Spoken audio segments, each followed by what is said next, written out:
Good morning. Today is 6th of May 2025, and we are going to be racing today. Today, we are going to be racing at Bendigo. This is in Victoria. The ground reading is good. The last finishing mile is about 400 meters. This is going to be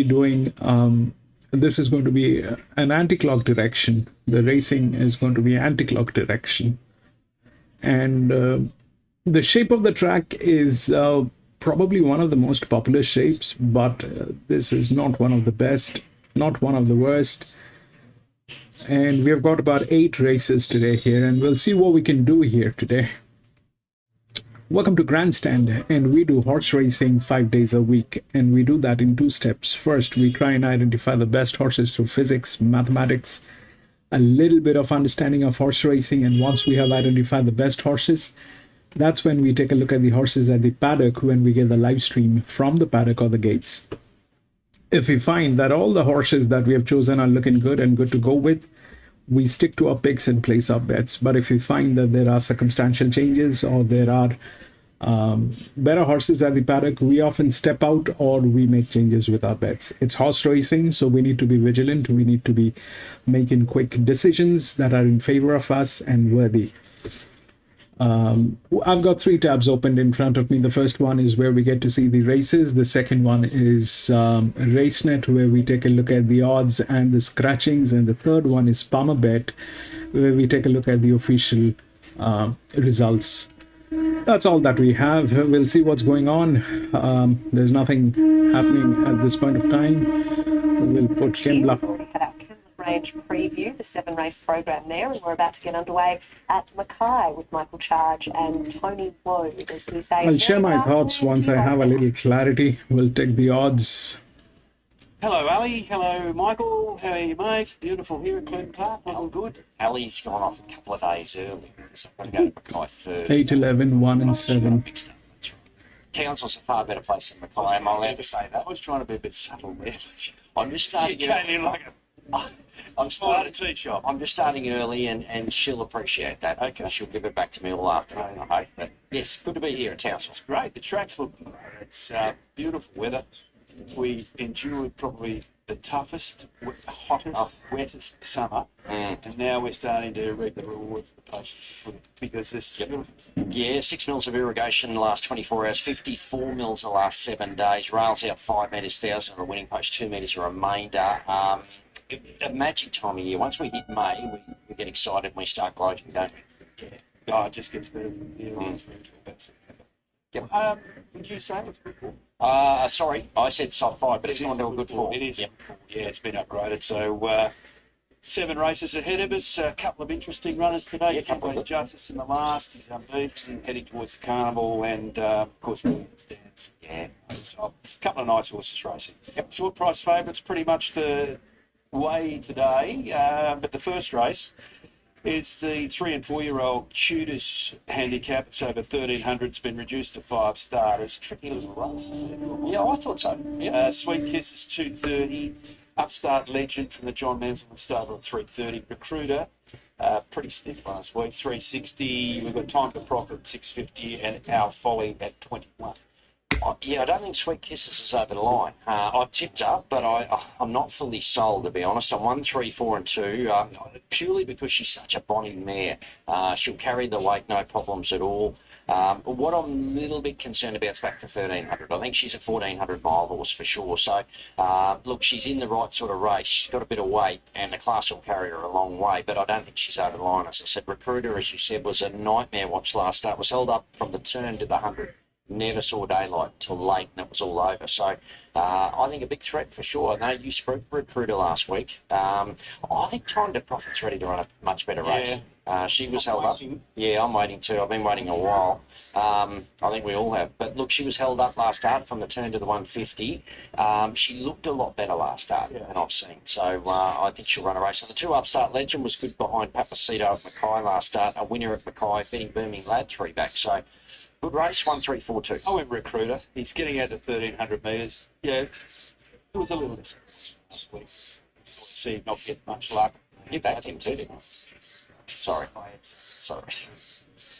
Said I had to mention it, but Recruiter, yeah, he was stiff, and I think gets his chance, or pushing out to 1,300 metres, but I think the horse is setting it a bit better. So interesting to see who sets up the tempo of this race, to be honest. But I'll go Recruiter, so it's just this upstart time to profit, and I know that if she came out with a like this. Right in a time of profit. Yeah. They've always got to throw them through. Oh, definitely, yeah, definitely. I was going to say, you've had a bad year on the front too, haven't you? Do I need to mention it? It's been a bit odd. Yeah. I've had a bad year on the tip, so... But I mean, it's been okay. I think it's up and runs and wet weather up here. It's just played havoc with everybody. But yeah, it's not for it. No, sorry, mate. On to race 2. Maiden played over 1,200 metres. Good little maiden. I think there's a few chances here too. The Honey Badger resumes and it's your favourite at 2.15. Tag fixed over 3 for Kamikaze at 3.30. 2 long crosses at 3.50. 4 March Madness. Is he ever going to win a maiden? $7. Oh, you know what happens. You know what happens. 1, Keep the Wolves Away, $23. 8, Simply Divine, 101. And the 6, Elizabethan, is at 151. I've gone 2, 5, 3, 1. I'm with the 2 long cross. I just think he's better for those 2 runs up this way, both at the 1,000. Goes to 1,200 today. I want to see him settle a little closer in the run. Now, if the right man is on board, Wiggins, he sticks aboard. I think it's the right race. He should be maybe a bit better than midfield, I'm hoping. And I think he can run a real race here. So I'm with him for Derby Amos, 2 long cross. The Honey Badger, I like the horse. I think he's going to win one very soon. Could easily be today. He's 2 runs last that was super. 3, the Kamikaze stepping away now, or he did last start anyway, and his run was okay. So I give him a chance here on speed. And 1, Keep the Wolves Away, a lot better at Innisfail last start. 2, 5, 3, 1. I think the start I agree with you. I think 1,200 is going to be better for Moncroft. Just hasn't got going in those first few steps at the 1,000 metres. 1,200 metres might just not be as critical, but I think you'd want to see a break level. If it does, I think it's going to be right in the race. So 2 long cross, if it can just mend its manners at the start. The Honey Badger first started in December. It's 2 runs in Cairns were good. This is probably a little bit harder, but I have a lot of respect for Scotty Cooper. He does a pretty good job with them.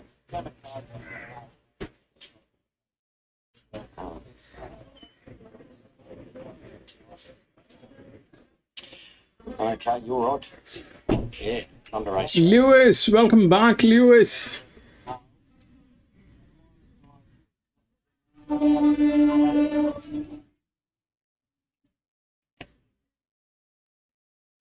Oh, my mic's died. Yeah, okay. Recharging my now, mate. Yeah, acclimatised 210, hanging around 350. Kidston $5. Oh, it's one there. He probably will do that. Then King's Castle 7, 850. Back to you. Thanks, mate. Oh, look, we've shared beers over the years. We might as well share some mics, but I've gone 6, 1, 2, and 4. You throw me out. I'm still on the wrong page. 6 on top, Converter. I think he's a chance today. There you go. You're live. Hello. Oh, there you are. Tell you what, he's back. The charge and off you go. Converter, I just think at weights and measures, he's probably a nonny, and the stable will tell you he's probably a nonny, but I just think he had acclimatised shot in a bit's 2 back, and he got worried out of it. I think if he does everything right today, with that little bit of weight relief, I think he can probably trick him a bit. So good on Denisius. I think he can ride this, and I think he can ride another one. So there you go. 850, that'll do me. 1 acclimatise. She's racing well. It was a good win here last start, but he's got to carry a bit more weight again against probably a couple that are going okay. 2 hanging around. Illinois acclimatised a little bit, I thought. So they've both got to carry plenty of weight, but it's in the mix for sure for the Massingham stable. And 4 King's Castle, he's a real mile 2,000 metre horse. So if they run along, watch for him. 6, 1, 2, 4. Yes, well, King's Castle's bred to get 3 miles. Yes, he just hasn't found the right race to make race for him yet, but I think he can win. I just think it's a big weight pull from those top 2. And his run the other day was good because it was just a steady tempo. Acclimatised was left alone.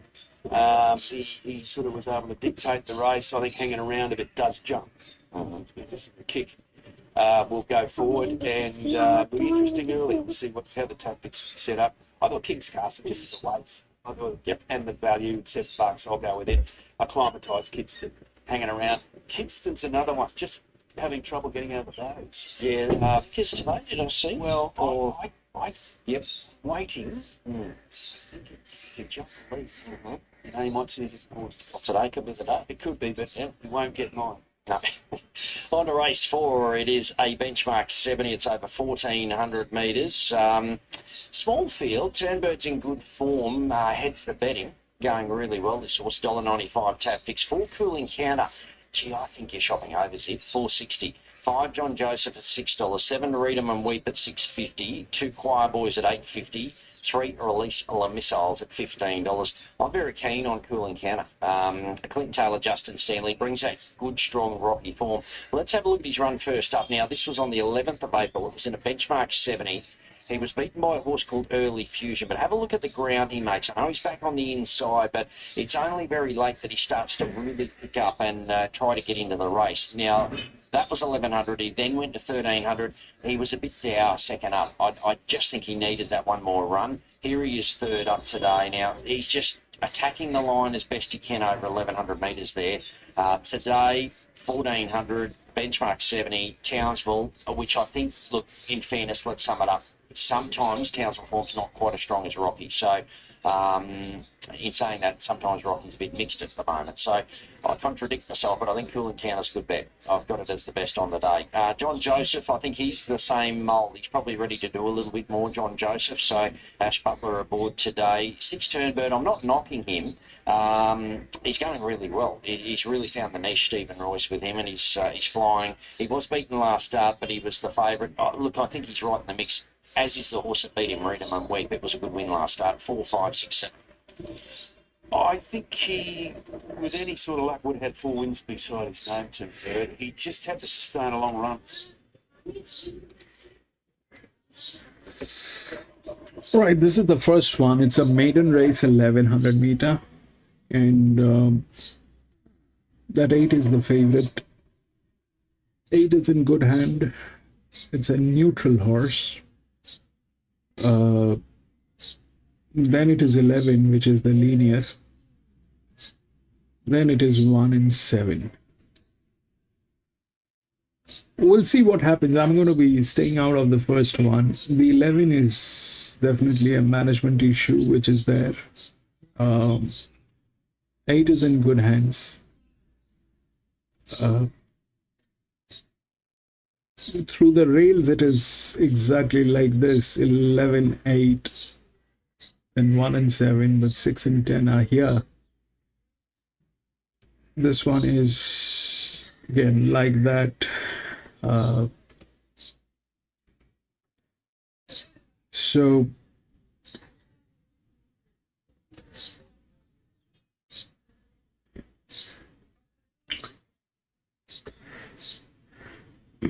these 2 horses had 4 and 6 races. They did nothing, and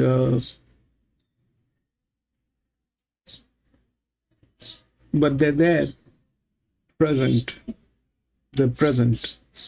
Now, I've made some serious changes with the way things are, and we've got a few more channels. One is this QB, then there's this arm. This is amortization. Maybe amortization is not the right word to put in here, but that's the closest that I could get, and that's the amortization basically is used in the financial market when it is about a loan or a mortgage, how that is designed.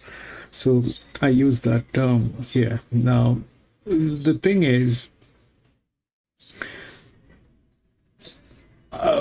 I think there's a difference in the races when they are played during the months like September, maybe from September to January. That's one way of playing. Maybe February is included, but from March onwards, things change slowly. And last year, we were not in a position to get this thing, because last year was the first year we were streaming, and today this is the second year. We have references from the past races that happened during that period of time. So I think they change, and during the rainy season, there is something that they do in terms of handicapping. So I still have very blurry kind of a image of that, but we'll try and, I mean, at the end of the day, this is what we do. So we need to fix this. We need to figure this thing out. I don't know. We need to find a pattern. We need to find the right indications. So what is ARM? ARM basically is showing the amortization. This is basically when it actually ran in the last race, how and what this DICR is the handicapping a grade above. This is the same grade that they have ran, and this is the difference in the weight that they carried. So this is the highest, lowest. That is the lowest. So then these are there. Okay. This is 6 races. It did not do anything. Then it's 9, which is like that. 14 comes with the largest outer drift and has 3 races. So what basically this is a common theory. The common theory is this, that the linear, then the outer drift with the advantage, then probably one with the pressure or advantage, right? Depending on how the rail positions are. Like here, 11 is the linear, right? That's what the thing is. It's the difference is about 1.5 kilograms here. This is the same. So 0. This is 0. This is about 1. So both of these are, technically speaking,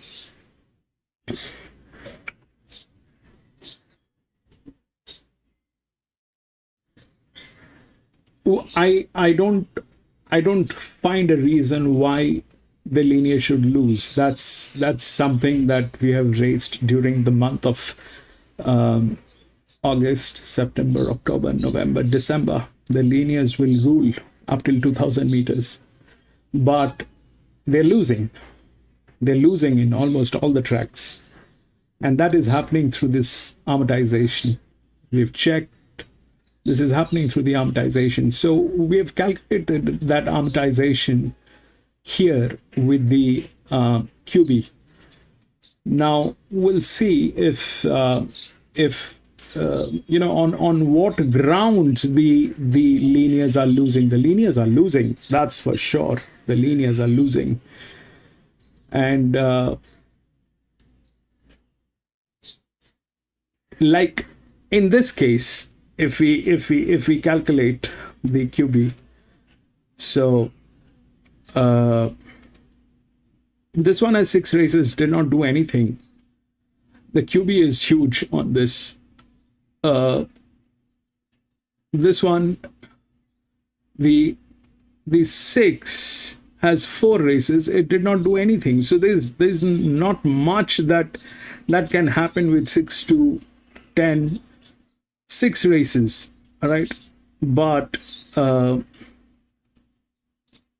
here, if we compare 8 and 11, then that's 238. This is 200 plus a good team, but it's a neutral. Now, the possibilities that might happen, all right?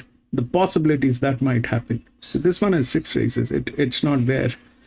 If we look through the rails, then that 6 comes up. Okay, that's 200 by 171. This is lower than that, but it's got 6 races, did nothing. 4 races did nothing.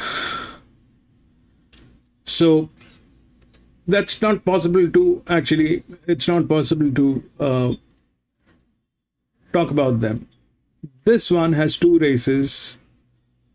The advantage is better than 11, but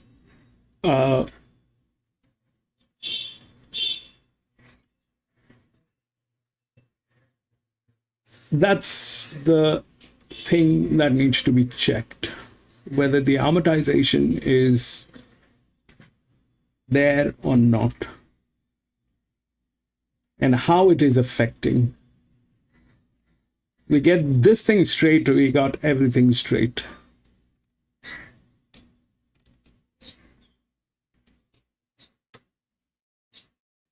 Tuna, welcome back, Tuna. He's in for a good campaign. You want to see them convert that summer into, you know, the tougher winter class, and I think it's one that can do it. First leg race 4, 4, 5, 6, just 2 and 6 in race 5. Third leg race 6, I'm 8, 5 and 2, hoping for some value there. The last leg, look, I've thrown Talons in there too, because I just, if there's a chink in the armour for Tambos, I thought it was first up at 2, 3 and 5, $54 for 100%. Treble races 5, 6 and 7. Jockey challenge today. Wiggins was pretty short, I thought, when I looked. I haven't given it much thought, to be honest, but wow. Wings odds. He has, and he's got rides right through the day. The reason why he's not on Tambos races Yes. so, you know, I think that's choice. Yeah, my word. Denisha, so I'll get him in to ride a couple. He's at $101. But Wiggins just that way to good rides, doesn't he? All right, that's a look at our Townsville preview. The first to go at 1:25. Beautiful weather conditions for racing. Track looks in great order. You'll be back to call the first. And Ali, we'll head back to you. And sorry, I started early, but you can give it to me all afternoon. Completely my fault. I deserved it, Chargy. So thanks to Chargy and Tony Ward there. The preview coming up from Townsville. The first race not too far away. We have Kembla Grange, the first of 7 coming up on the other side.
That's Bendigo.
The 11 got to the favorite now.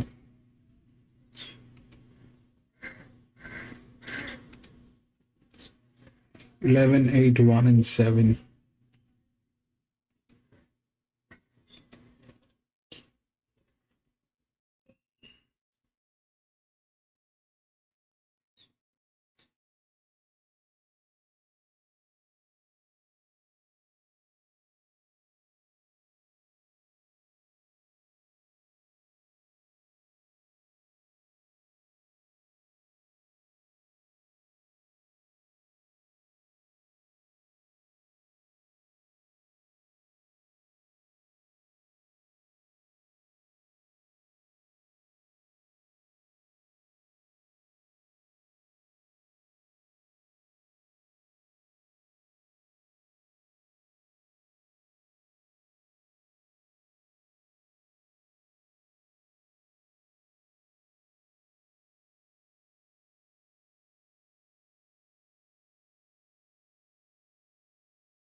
I don't know. They're still showing the paddock delayed.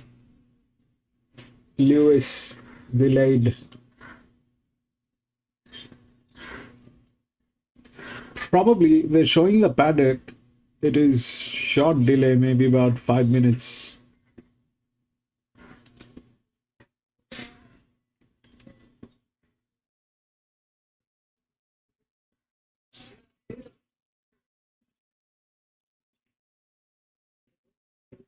There's no audio, so it's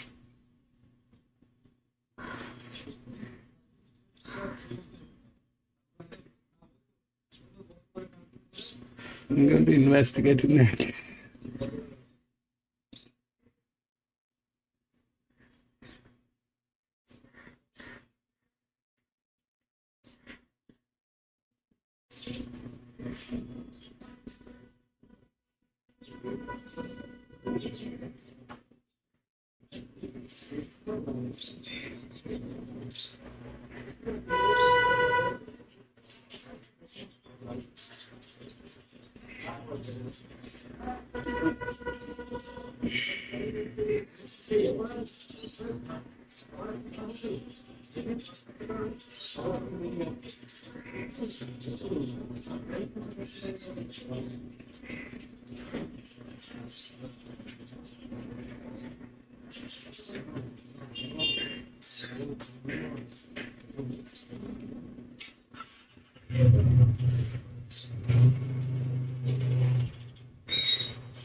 Yeah, but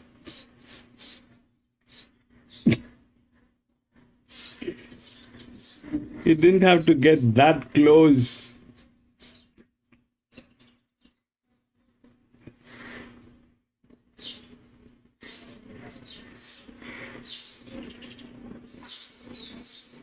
See, 11 is the linear, okay? Now the linear is favorite.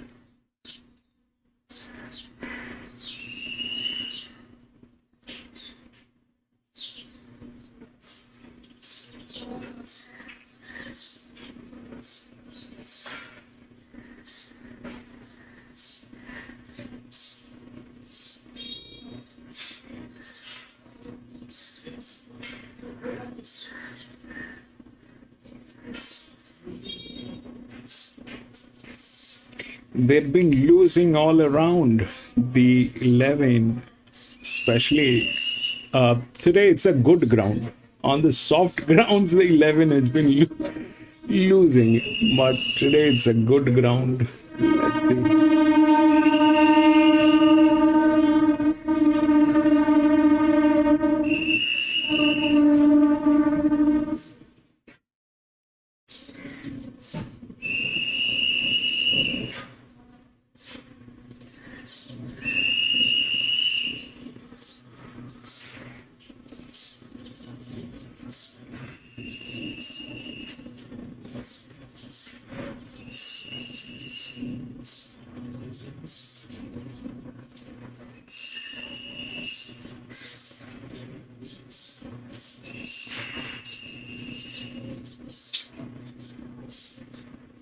Let's see.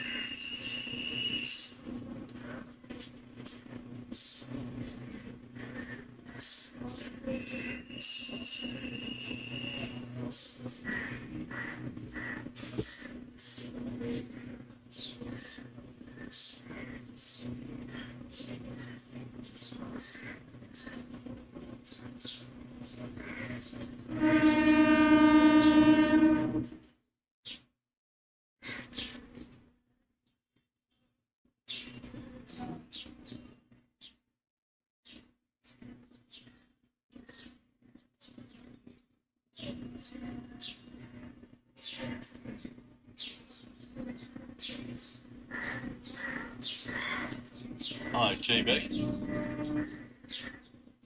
They're about to come in here for the opening of another program. Not got any blogs making their way up here for some reason, so I've got no idea what's happening. They might just Magic and Star Championship with the main two in betting. Second champ shows them. Both around the 380 mark. Barbecue sauce is the one that appears to be coming in everywhere in the markets. First start off from the Lindsay Park camp right deep field. They're the main trio. The punters are working around here. Fortunately, the Bendigo Centre would take the strip sheds.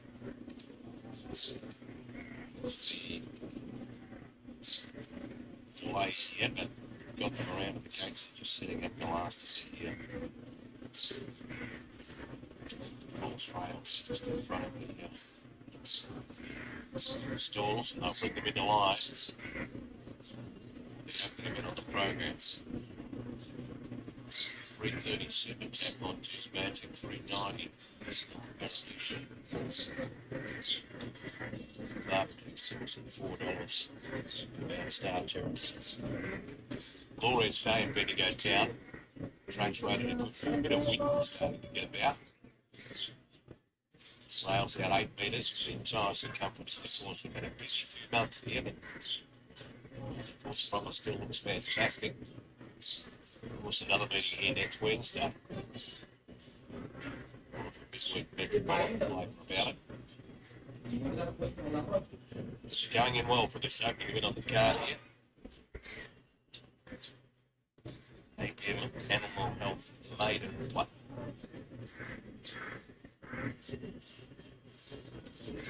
Really well. 100 metres.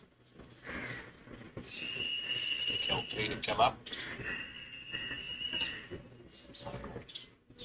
Simon's Bar, of course, probably the feature on today's card. Not sure whether it's been touched on. It's the Colin Brown Memorial. Race number 3. Star local jockey. Rode a lot of winners in those Simon's colours. A lot of winners in everybody's colours. Anyway, it's being remembered today. It's Colwood's race number 3. So Cal Keith and Corey Parrish to go to the middle of the line. Start territory. It's drawn the outside. Bermudo not yet set. In fact, it's drawn the outside. Start territory from one inside. Starter coming over now. First at Bendigo, not far off Dispatch. Despite running a little late, it's beyond everybody's control. And the card is set to get underway. 8 p.m. Animal Health Maiden here at 8 p.m. Bendigo, the Nursery of Champions. 1100 metres. Light blinks for the first. Line looks good. They're racing. Start territory got a good start from out wide, but so also did Monty's Magic.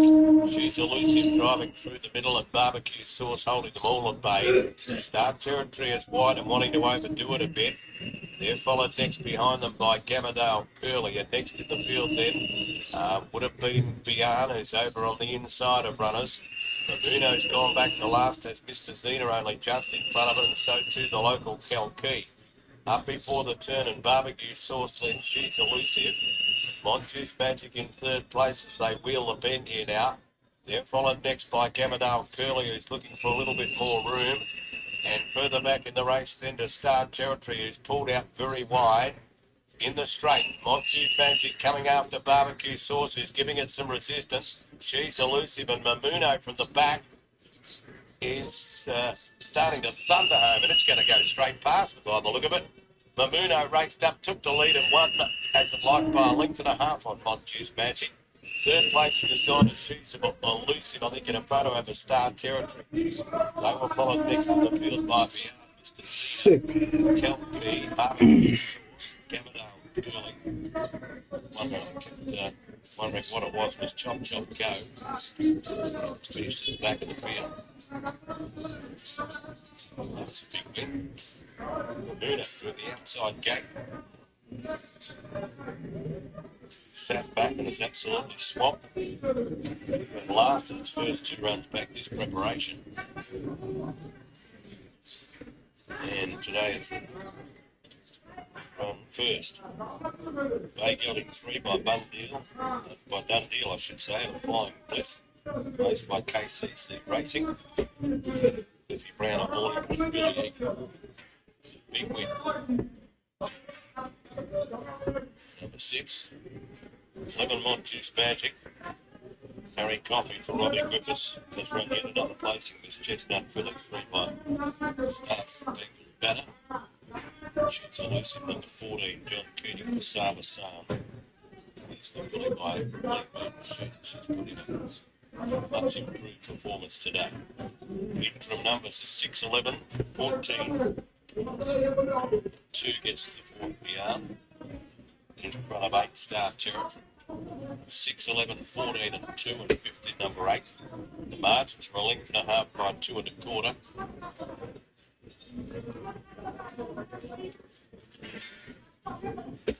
So everything else is right. The 14 got through.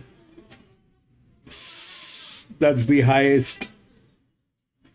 Now the question is about 6 and 11, right? 6, 11, 14, and 2. 2 is far-fetched. That's okay. 6, 11, 14, and 2. So if we look at the difference,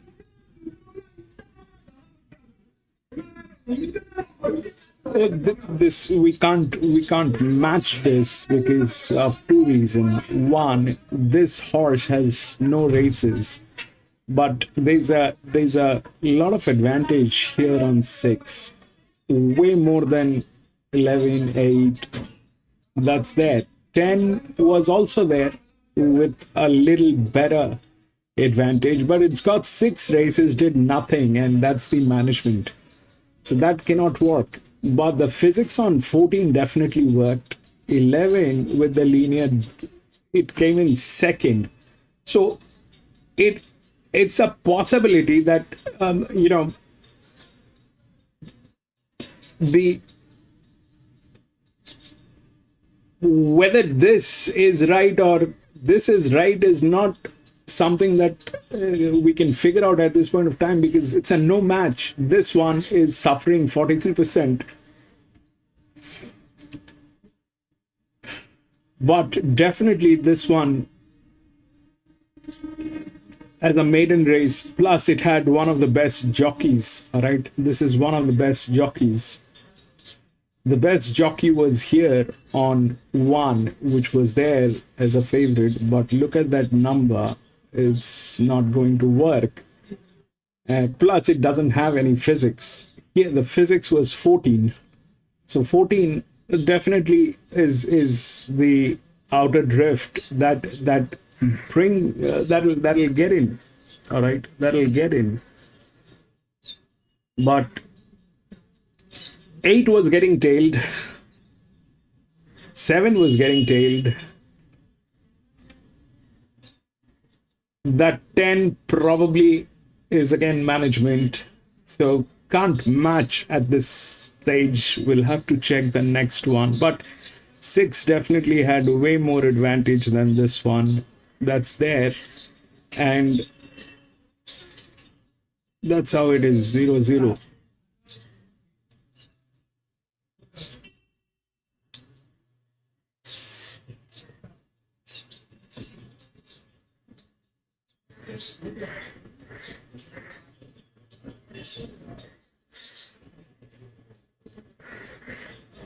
Is also hands down the best horse.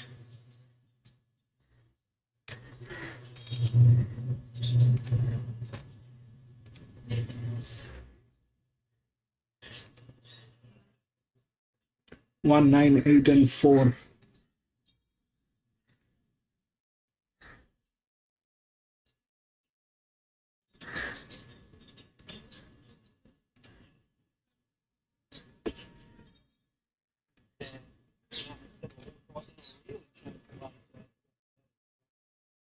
Yeah, and I think that is that's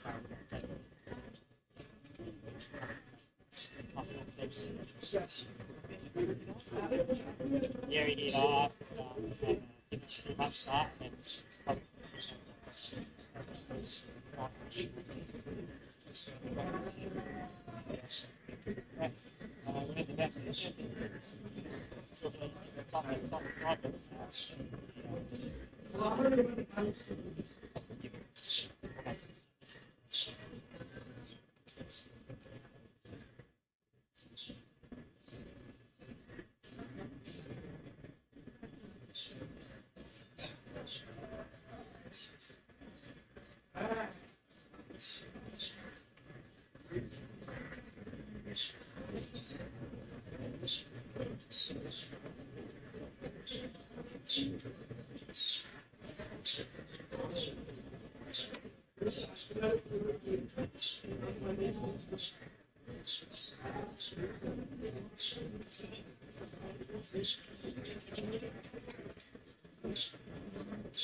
All right, this is the second one. We've seen the first one, right? So that 6 went through with that. But it had 4 runs, did nothing. Beautiful team. That's what it was. It was an EW that got in, and then it was 11. Okay. So here, we're this is something that we are measuring, which is basically how the footfall has been on the last race plus the body weight. We're trying to calculate how accurate is this, and this probably is not that accurate, but here we got to look what's happening. So if we it's a maiden. So 1 is the favorite. If we look through the rails, the 1 is here. 1 is probably the largest drift. So 1, the largest drift here got in the 3rd position, which should have been the 2nd position, but it got to the 3rd. It is the largest drift, and that is the favorite. So the linear is 9, which is 3. They're kind of like that. This is the linear, right? That's 3. This is 1. Now in between, we have this 11, which has no races, but it's almost the same as this one. Minus 86. Here it is minus 93. We've got the 4, which is a little more than that, but that's 237. This is 204 with the Q. All right, so that 11 is a check. Possibilities are the 11 has no races. All right, it never ran. It never ran, but it is with one of the best teams. It is with one of the best teams, that 11. And it's got the best jockey. Ideally, in the previous one here, this thing went through with that advantage. If we look at the queue, that's the advantage here. Then it is somewhere else. So the linear is here, all right. It's a lot high pressure. So 11 plus that's like that. 1 is probably the second. The 9 is the linear. This one is the linear. 1 is in good hands, but 11 is in better hands. 1 is a good jockey, 11 has a better jockey. 1 comes from gate number 1 and 11 comes from gate number 2. This has 5 races. The stuff is difficult to understand how this thing is going to go, but this one definitely has a dedicated jockey. So this one is going to get in, but this one will it win? Because the physics is like that. Now, the possibilities that might happen. This one has no races. The 11 has no races. It never ran. So if that's a factor that stops it from winning, then 1 will win.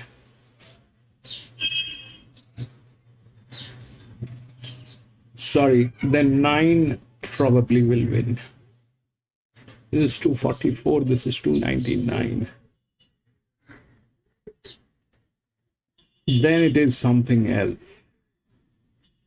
8 is there, that's 206. So 11 is 2.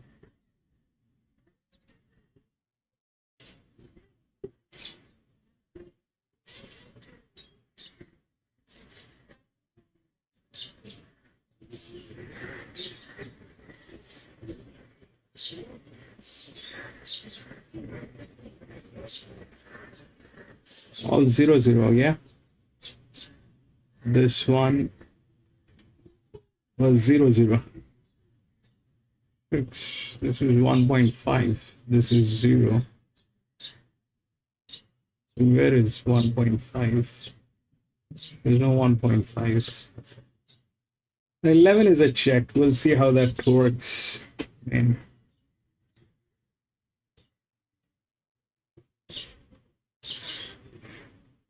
I'm going to put a EW on 11.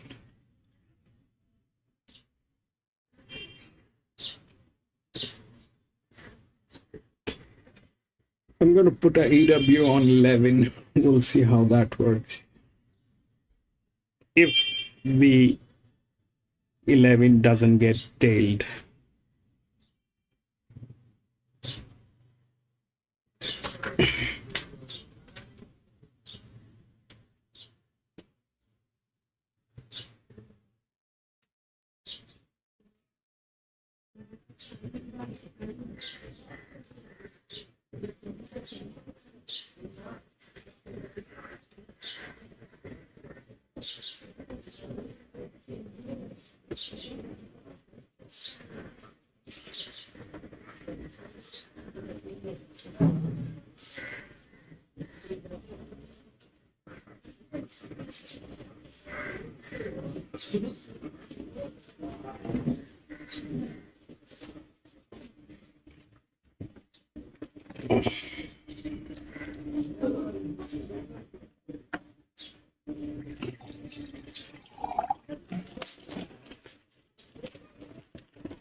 Lee, welcome back.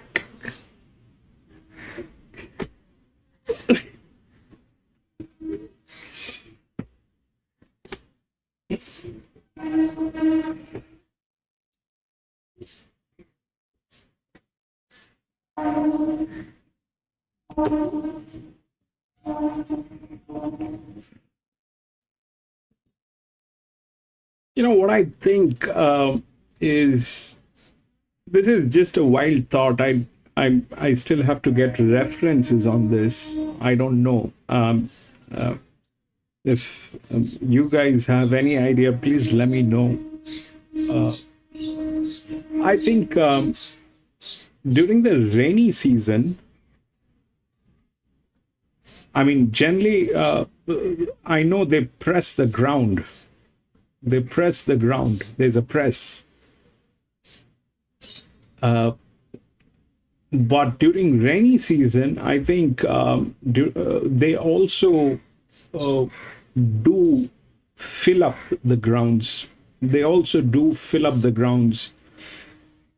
You know what I have seen in last 2 weeks is during the last 400 meters, it becomes a little difficult for the horses to pull up at the 200 meter last 200 meter marker. After the bend, the first 200 is difficult. I think that is where the fresh ground is pressed, and it becomes a little dicey there. I am not sure, but mathematically there is no other explanation. There is no other explanation why that will happen. Looks pretty good. Why that will happen? Racing. Head of the jungle out wide, jumped out well, but Diamond into rough and Cool Charlie and Dougie's Dream have all got superior speed.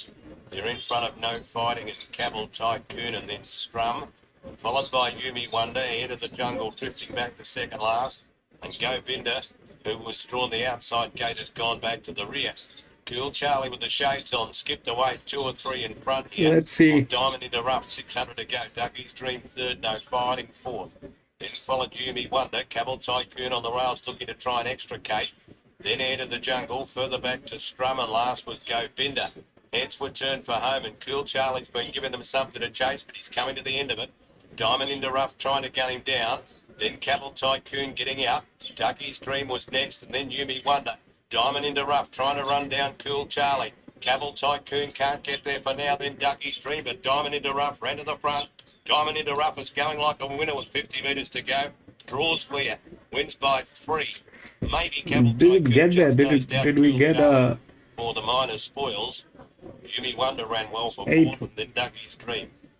Followed by Head of the Jungle, Go Binder, Strum, No Fighting.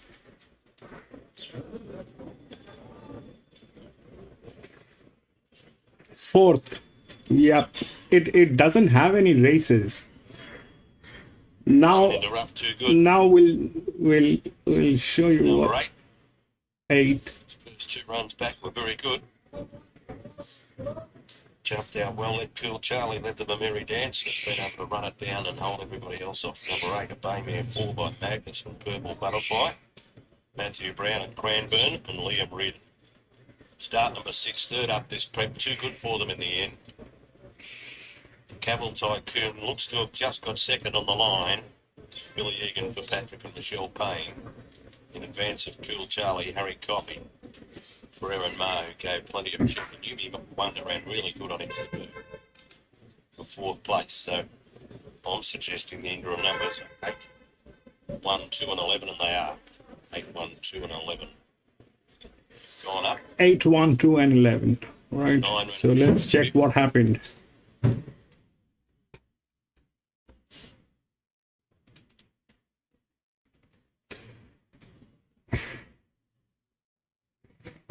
So 8.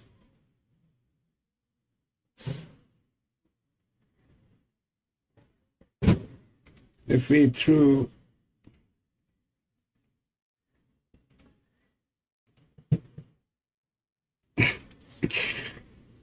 8 was the next. It had the advantage, but it had no races. 8 was the next. Okay. 8 was the next. Now the 6 was definitely 8, 1, 2 and 11. All right. The 6 was definitely a mule. Plus the jockey was neutral. There's no question. 1 was anyway the second position. 8, that's the physics. So 1 was anyway the second position because that's the outer drift. That's the second horse spoon. 1 was anyway the second position. So that 8, then 1, and then what happened? That 2 got in because the 6 was a mule. The 6 was a mule. Then 2.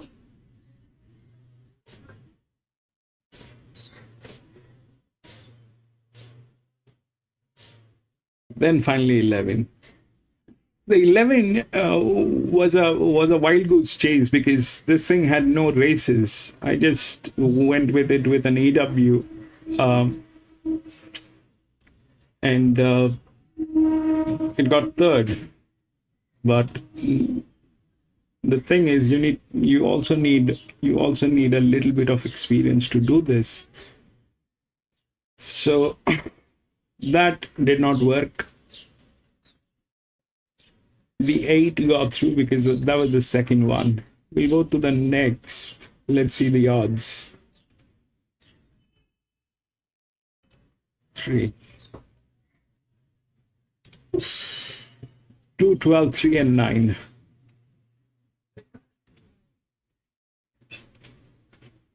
2, 12, 3, and 9. 2, 12, 3, and 9. That's what the odds are. 2, 12, 3, 9.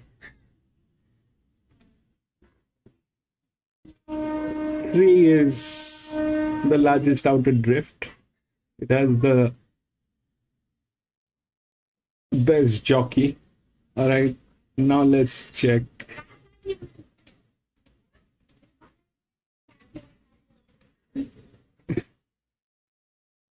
Then 13 comes up, okay? And here the trick is, it's got one race, but it did not do anything in the first one.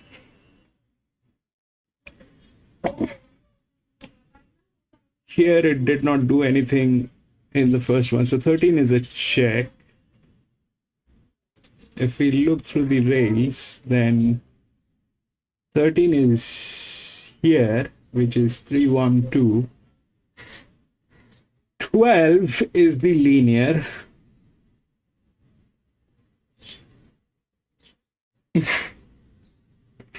And they are all tailing gates, all right, apart from that 9. Apart from that 9. 9 is 194. This is 182, 153. 13, 182.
The problem is the jockey here.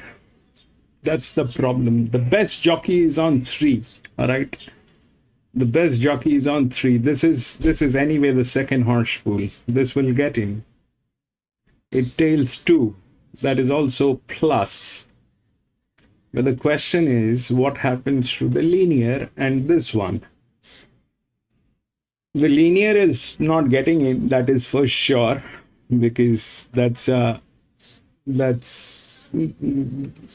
disaster there.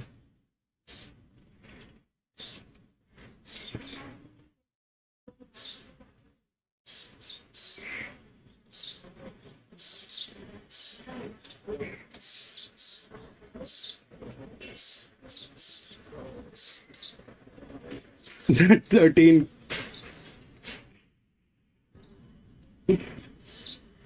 2200. 12 is not getting in. Between 2 and 13. This is probably the second position. 2 is the favorite. It's good. The difference is there. This one has no experience. This one has a little bit of experience. but 12 is the linear. So how the linear will get placed?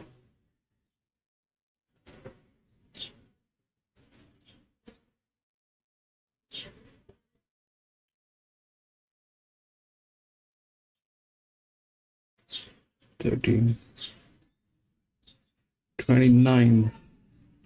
This is a lot of advantage. This is linear. Oh, this is a lot of advantage. All that needed to happen is we needed a good jockey here, which unfortunately is not the case. Well, this is green, okay? This is green. This is the smallest. Then it is 2.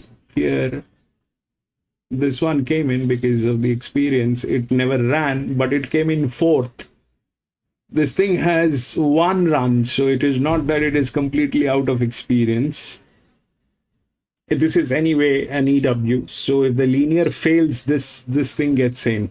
All right. If the linear fails, I mean, if we consider that the linear is not there, then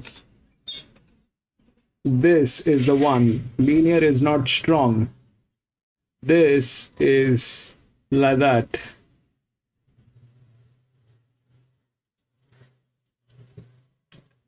$31, $30, $31, $19.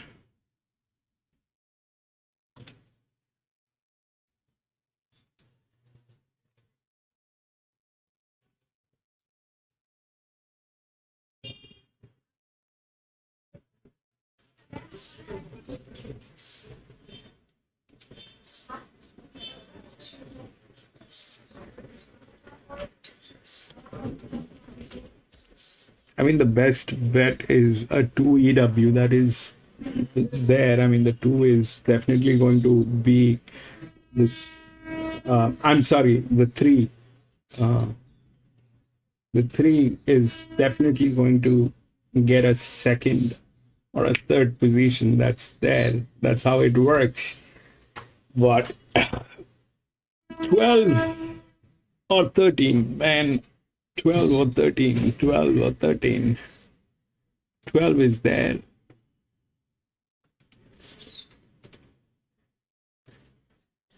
Or 2.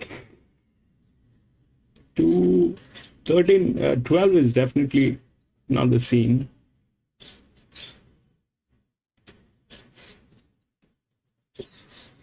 Is it 2 or 13?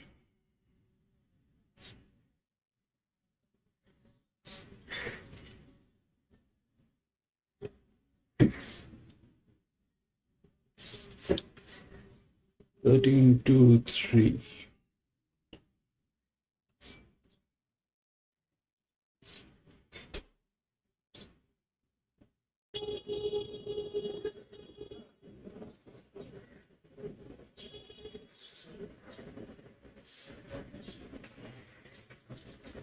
Man. 2.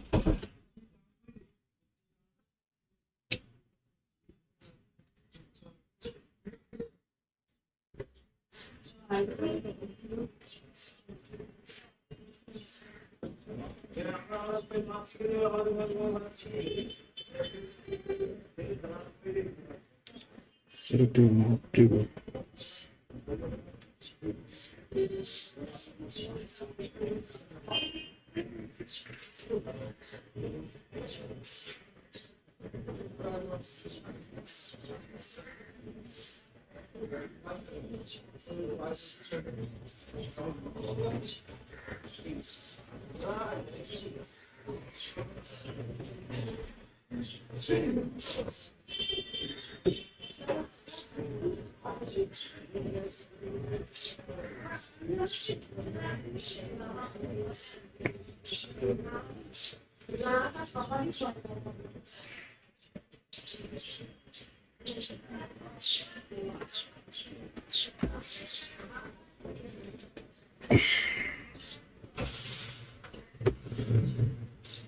It is 1.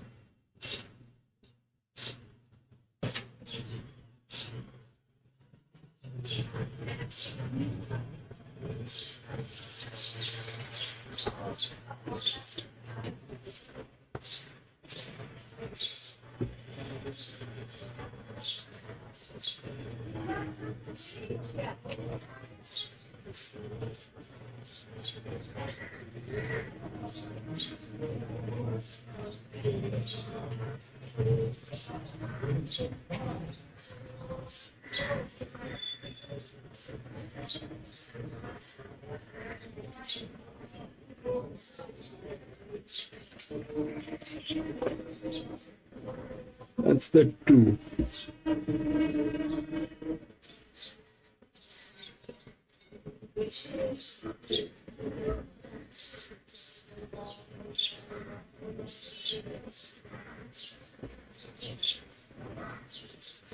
Three.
We can't even hear what they're talking about, that 13 or the 2, because of there's no audio.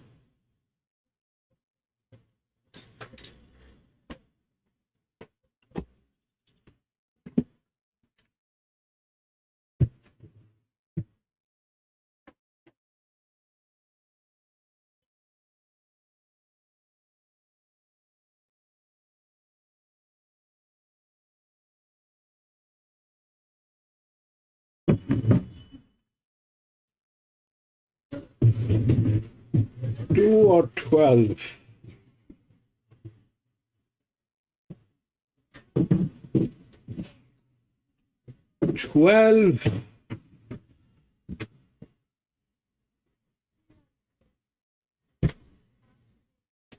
Has severe management issue. I don't know. And it's not a strong linear. It'll get a place, but which place?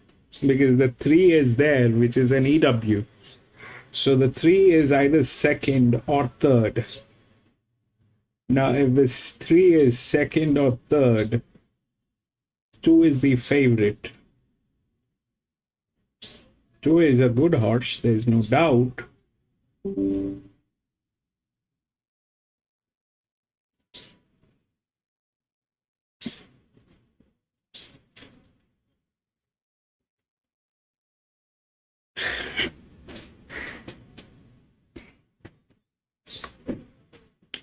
I'm going to be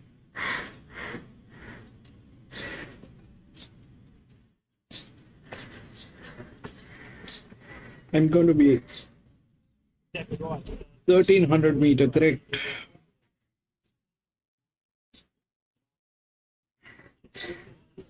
1300-meter. It's stable here.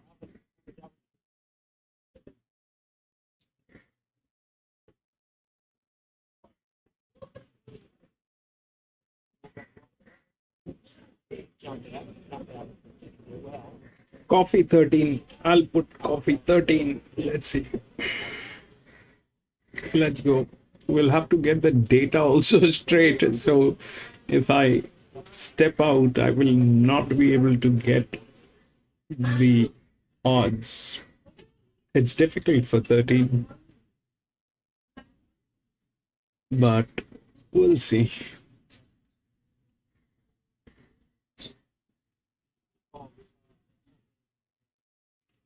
Well-travelled fellows. They're very experienced in the top and bottom, and distance we're out of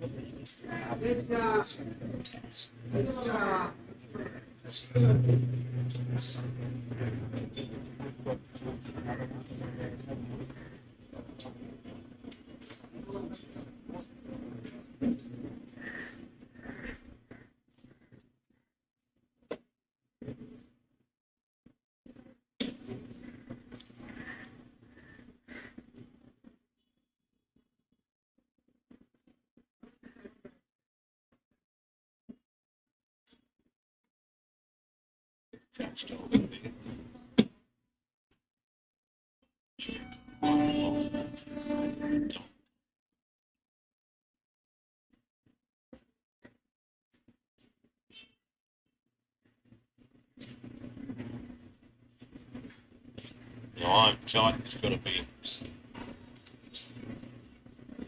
reshot or have a plate replaced at the start. It's going to cause a delay here. Jolly Bay has been the best back runner. It's 280. Proven Soul is 320. I'm tight. It's massive drift of 440 to 13.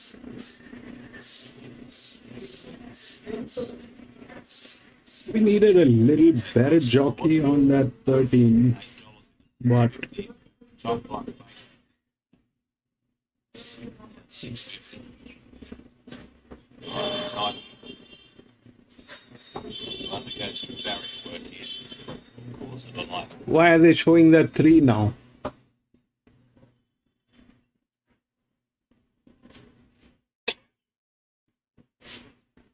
Man, the 13 the 13 got through the odds. 2, 12, 13 and 9. 2, 12, 13 and 9.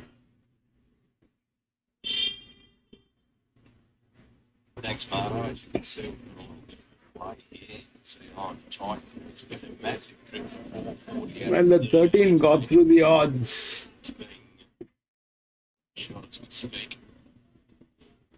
Johnny Bates into 290.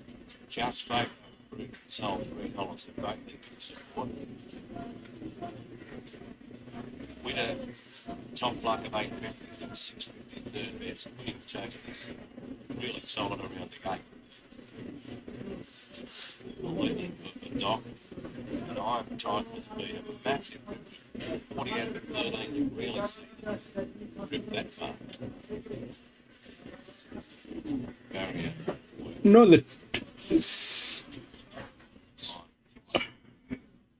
it's a maiden league. Even if you get a place, that's good. It's a maiden. Bates down to Bendigo. Yeah. I promise you, I'm going to fix this. I'm going to fix this.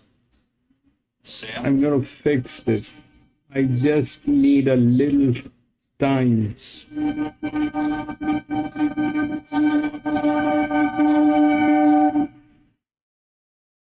Last 2 days was like a nightmare, man. 20 years since his passing, the Colin Brown Memorial has been run every year since here at Bendigo. It's $3 Donegal Bay, $3.10 Proven Soul. The main two expected to take out the Colin Brown Memorial. 7 for Witter and $7.50 for Winning Toast. 9 time. It's been rig shot and they are moving in.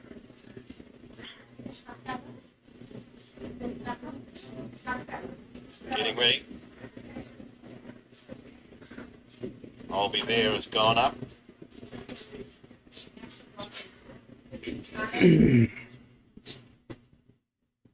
Thanks, Nick. I'm tight and about to come in one of the biggest drifters you've ever seen.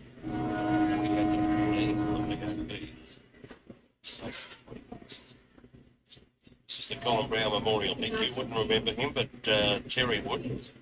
20 years, just over 20 years since his passing. They've run the memorial every year in Bendigo since I've got some friends here. A lot of his mates are not riding anymore. He was a legend jockey here when he apprenticed to his father, Alan. He rode us all around Sydney, Victoria, and Melbourne.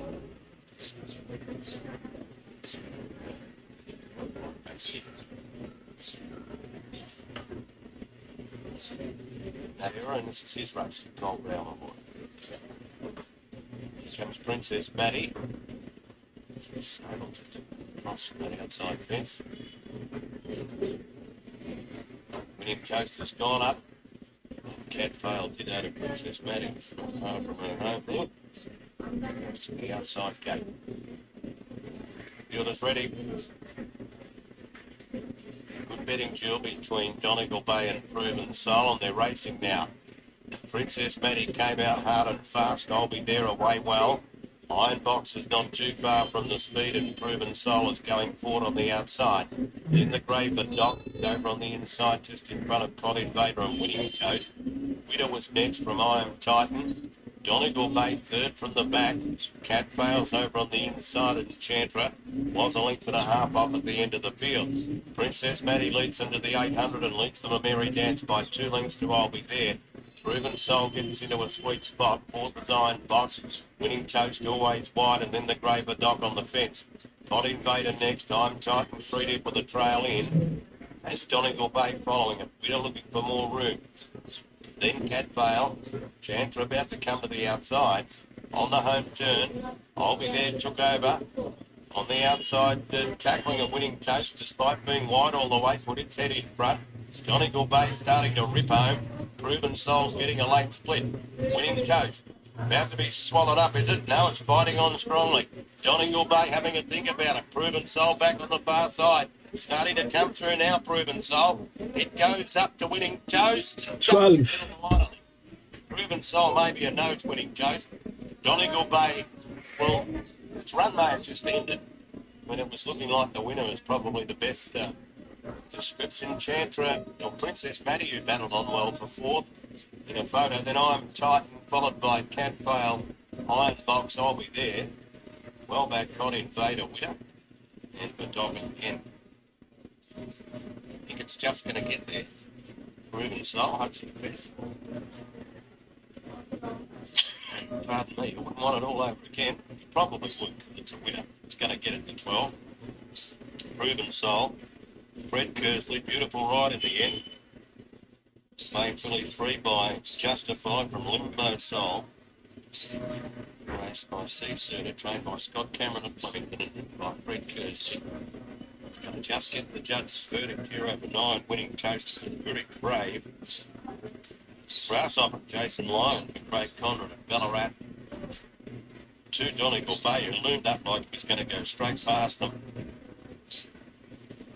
Has to be content with another third place, Geordie Charles. Graham Beck, 12, 9, 2 and 10 at the end of the numbers now. 12, 9, 2 and 10.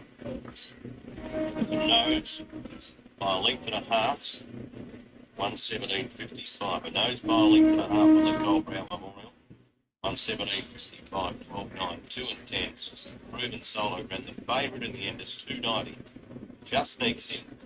Scott Cameron, the winning train, risk of Cameron. Also, yes, it's they were hauled up there in the early part of the straight.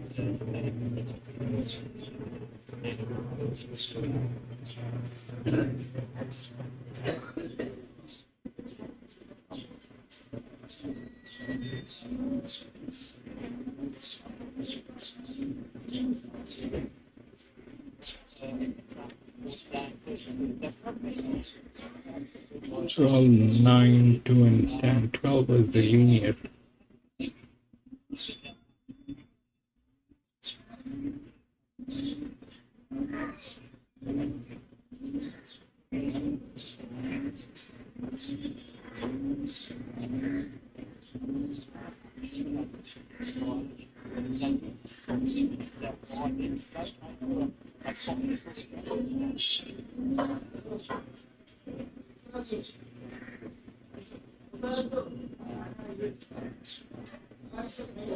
Twelve, 9, 2 and 10.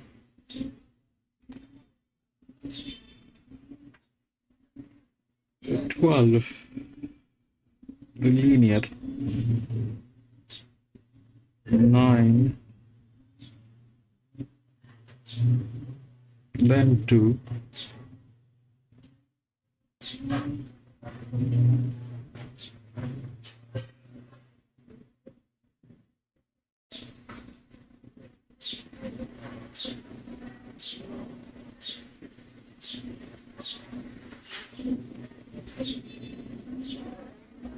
From a touch different back,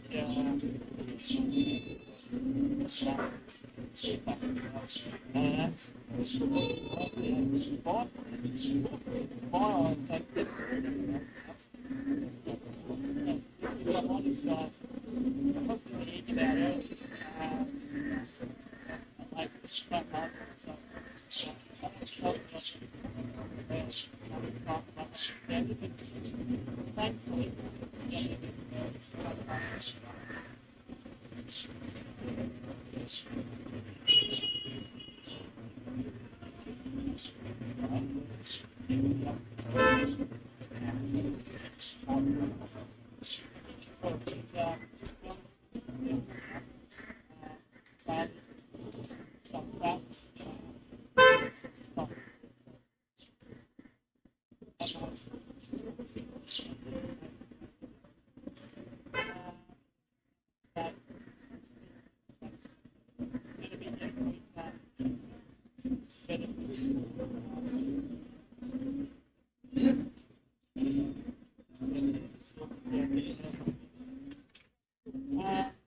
that's how it looks.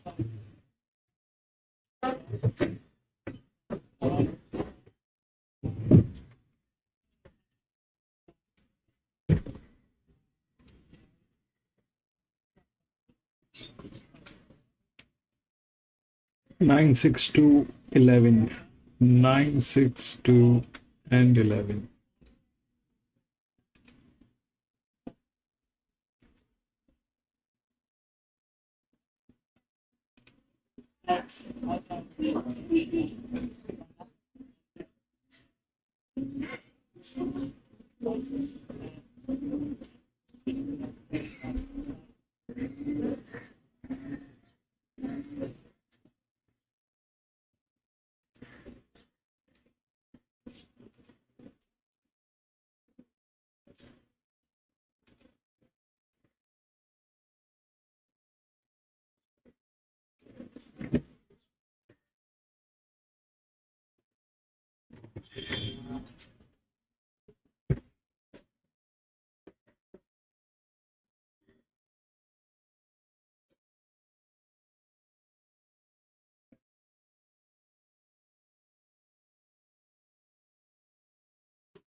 If we look through the odds, it's 9, 6, 2, and 11. That 9 is the favorite, right?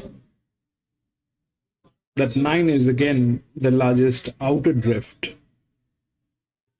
The linear is 6. The linear is 6. That's gate number 8.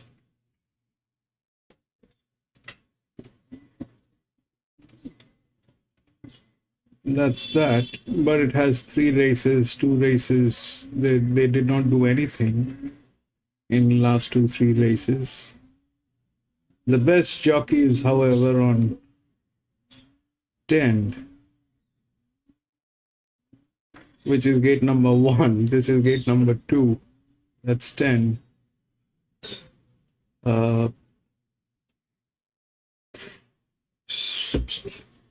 So here what happened basically is the 2 lost, okay?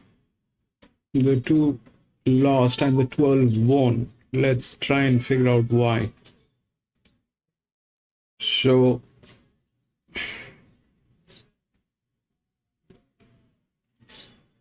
$1.5 0 12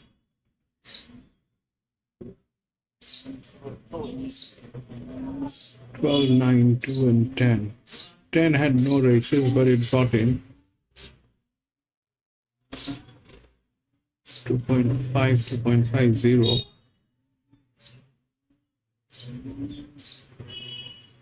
This was 0.5. So there was a weight increment on all of these, and this one was better. Here.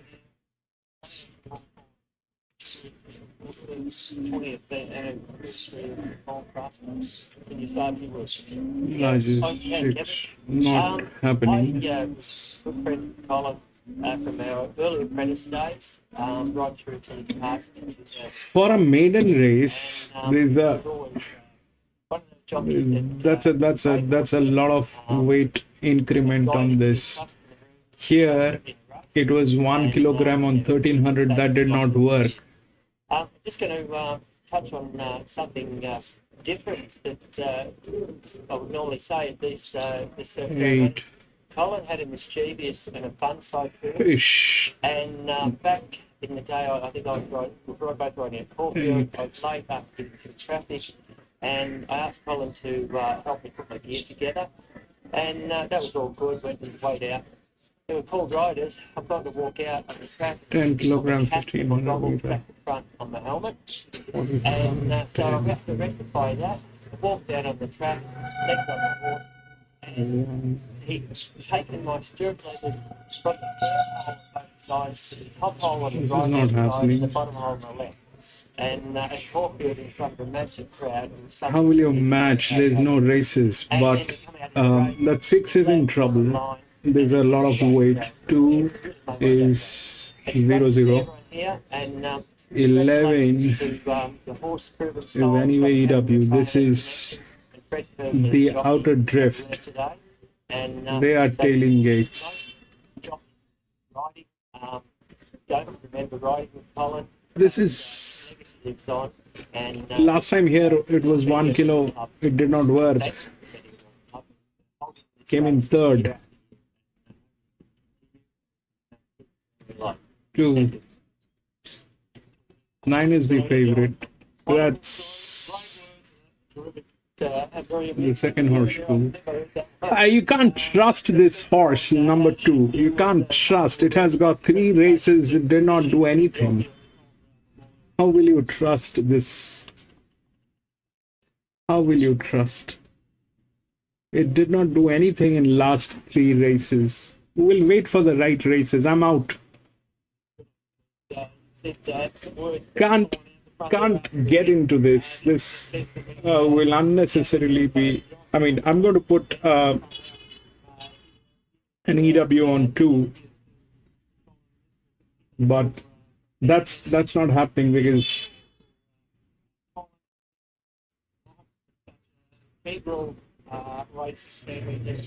that thing has not done anything. That thing has not done anything in last so many races, 3 races.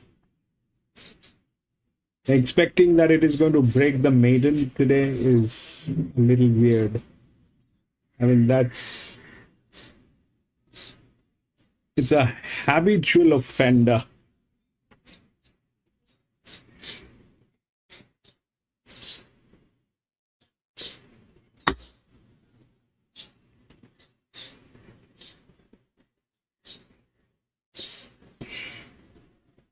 It's a habitual offender.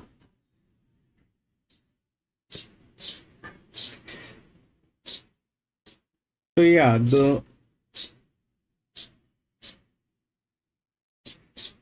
the other thing which is intriguing is this one. 7, 12.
Yeah, last time we were showing here 11.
Looks beautiful. This horse looks beautiful, but it has not done anything in last 2 races, and circumstances have not changed.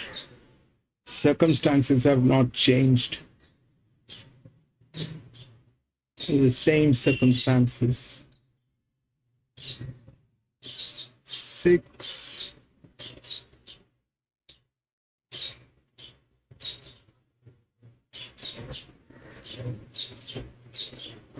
Three kilos.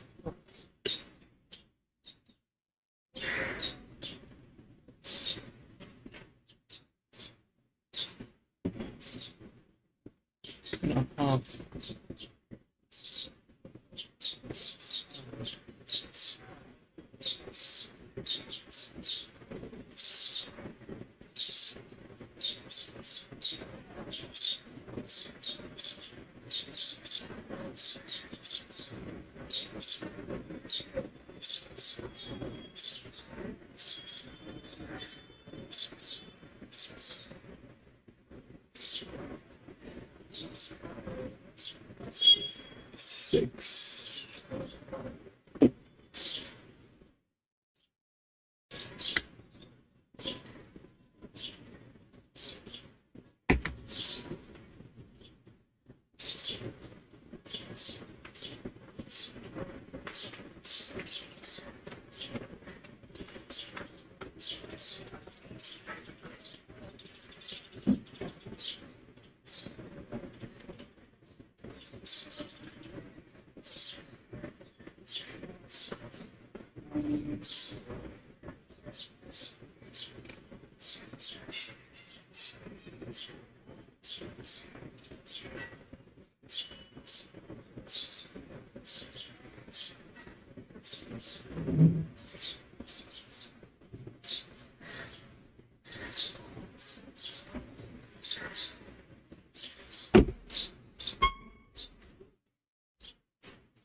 That's the 9.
Eight.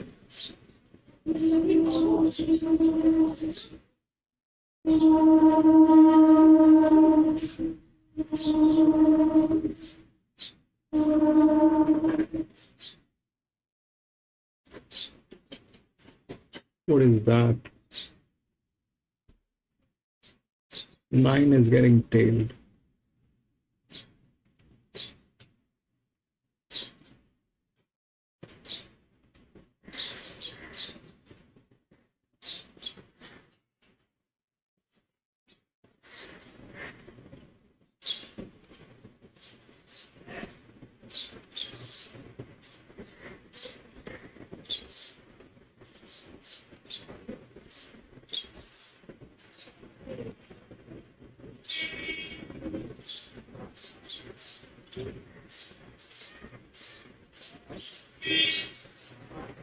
Nine is getting tailed. That's right. That's very much there. Your top secret start is looking well placed here, Eloise. Yeah, the team do a really good job of placing most of the game. We ran super for traffic for long, so Kind of that feel roll forward again. It's like the race is a bit weird to a degree, but at the same time, I'm sure it's very, very well. yeah, I think that's been a lot of work with the dates going really well, and we just jump into the travel and jet knows across really well to let it know For the stable, I think 1 or 2 anyway. What about the parade? Are you happy with them? And how was you? Yeah, it's a great big little boy, so we just try and keep him happy, and that's all. Okay, so it's going to, I think, give them something to carry, given the other bring the seat. Yeah, that really taught him on, that like, was really fit, and he had 3 jump outs going into that start line, so thanks.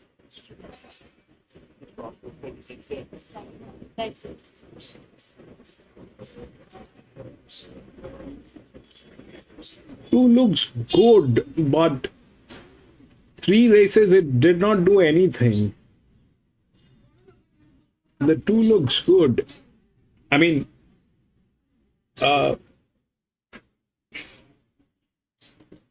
honestly, Lee,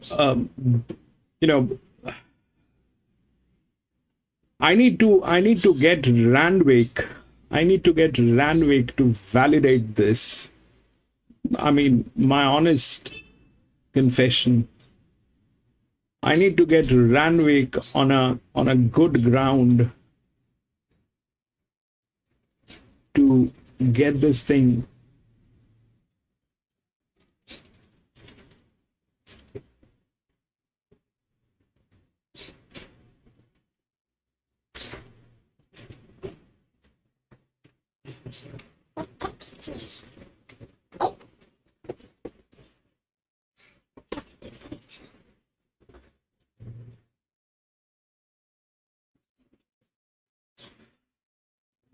Because I don't know if these people, they do what they're doing.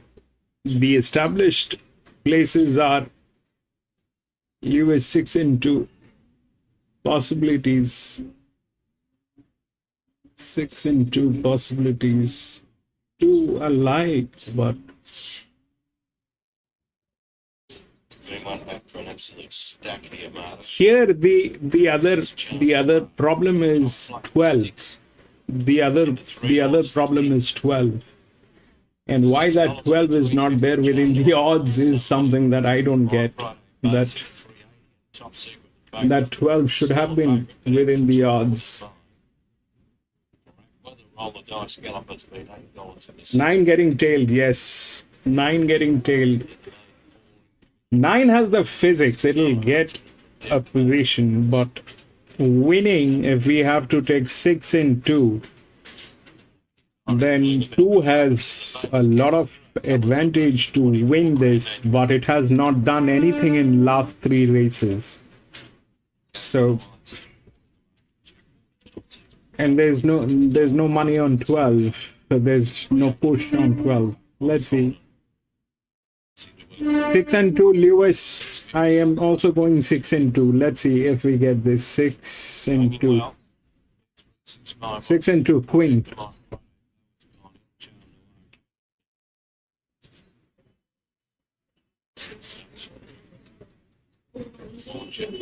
I don't know which one will win. And the 12 is a scary one. The 12 is not there. The 12 is a scary one. Top secret. So it's got 25 races and it's almost nothing as a score. But got a dedicated jockey. Too many mates around the place. Set. Race number 4, they're off. No speed from Irish Bloom. Ozam's race is going to be back as well, and Top Secret went out well. Getting a little pressure from Burning Sensation, who's now easing, and on the outside, And that's okay. Bow is striding forward. That'll come second or third, probably. They were followed next in the field then by Launcher. Company there with Aqua, and 2 lengths away further back in the field then to Shipshiwana, who's with Irish Bloom Takamori.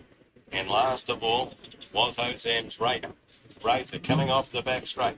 Top Secret for Jet Stanley, led by a length on My Friday Bow, who runs to a clear second, and the gallop's okay. 3 lengths to Burning Sensation outside of Charm Noir past the 800 metres. Then Aqua being passed by Launcher, 2 lengths further astern then to Irish Bloom. It's over on the inside of Shipshiwana, then Takamori.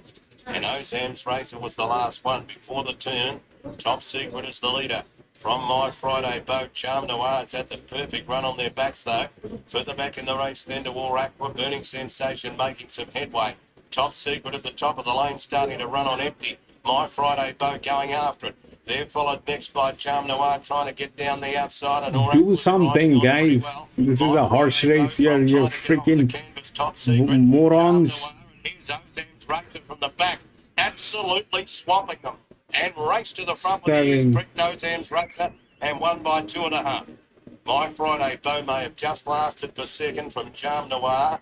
Aqua for fourth, and Top Secret gave up the ghost. They're followed next in the race then by Launcher, Shipshiwana, Irish Bloom, Takamori and Burning Sensation. Favourite lead went pretty hard. Ozam's Razor, and they were all running on empty. Stopped home from the back and won. Take plenty of ground up from a rearward position on debut there at Geelong at the 1300, went to 15 and have lapped it up. They held in 3 by Ocean Park out of a high chaparral mare, so the breeding tells you plenty. Henry Dwyer and Ballarat, Harry Coffey. My Friday Bow's going to just last for second, number 6 after doing plenty of 762. Heavily back Charm Noir. 762. Morons. To figure out what is the fourth number. 762 and 62 and 11 numbers. 762 and 11. 762 and 11. 762 11.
Okay, so what happened is this. That 2 is a moron. There is no doubt about it that this 2 is a moron.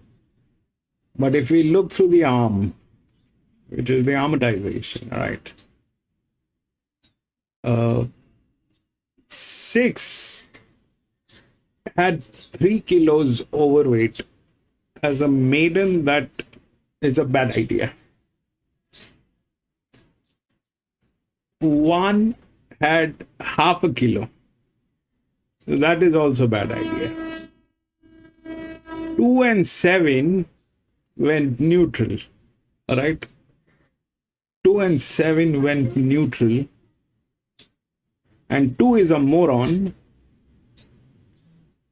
which did not do anything in last 3 races. So that did not work. The 7 got through.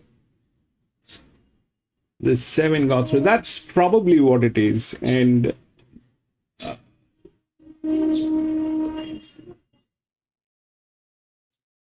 but to get this right, we'll have to get the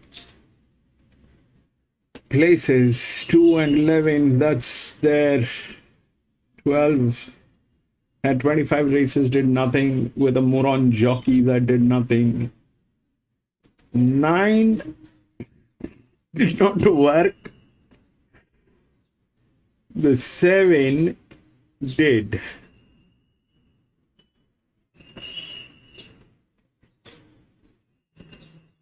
So we'll go to the next. We'll see what's going on with the next. Let's see. 5. 11, 1, 2, and 10.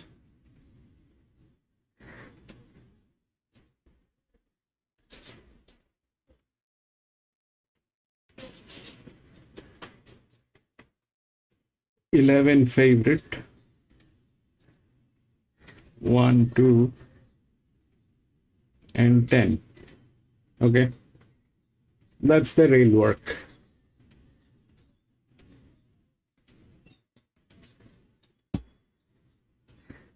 Two is neutral. 11 is the 11 is the linear.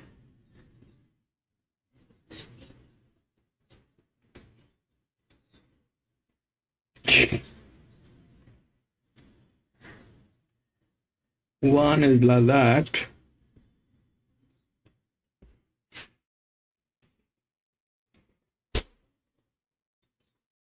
One. That's the largest outer drift. 4. 8.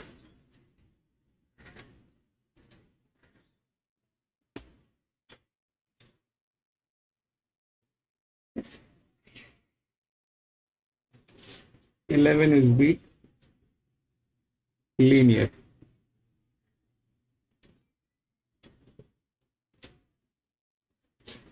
2.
That is 3 out of drift. The winning chances are here, out of which 66, 63, 63, 10.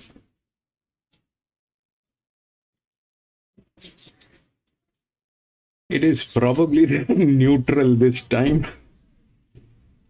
It's probably the neutral. Neutral 2.5. That's a lot of overweight. It's a lot of overweight, but we've got that. 70. These people. 85. 9. Not happening. Smallest is 12. That's there.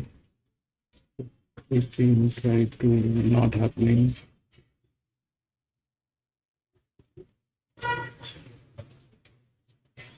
Not happening. 3.5 happening. 13, 17.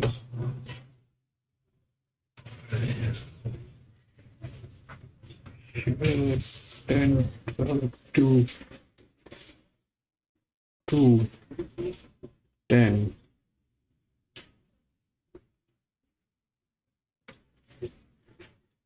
2,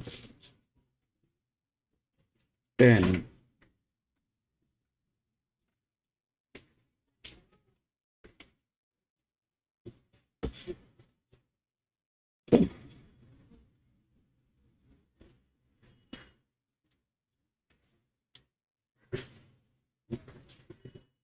Hmm, 194. Not happening.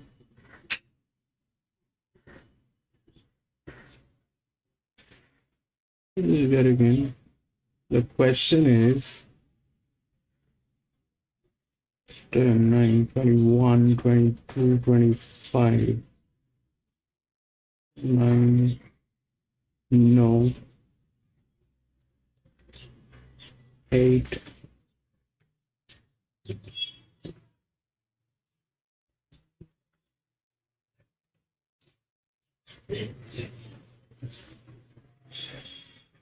2, 94, 87.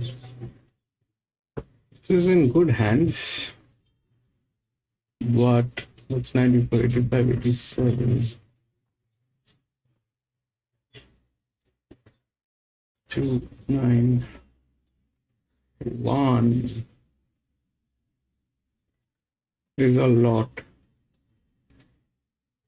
Just 8, 4, 3. It's not making sense. Why would they do that?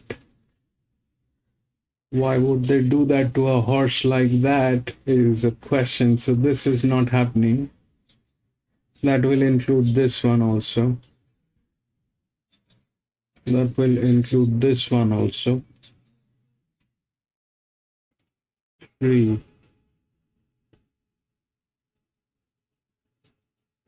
Is bad idea.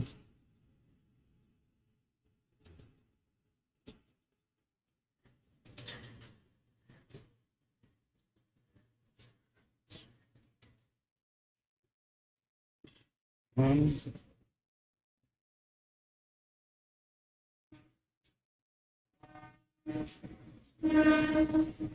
2. I think it's 2, 10, 11. Let's try 2, 10, 11. I'm going to try 2, 10, 11. I don't know. This is way too much. The 1600. This doesn't make sense. This doesn't make any sense. Why would they do that to a horse like that? Is this looks like a sabotage probably. This will not happen. That's 5 kilos. Here it is okay. So the 11 is 0.5. This is 1, 2.5. Chances are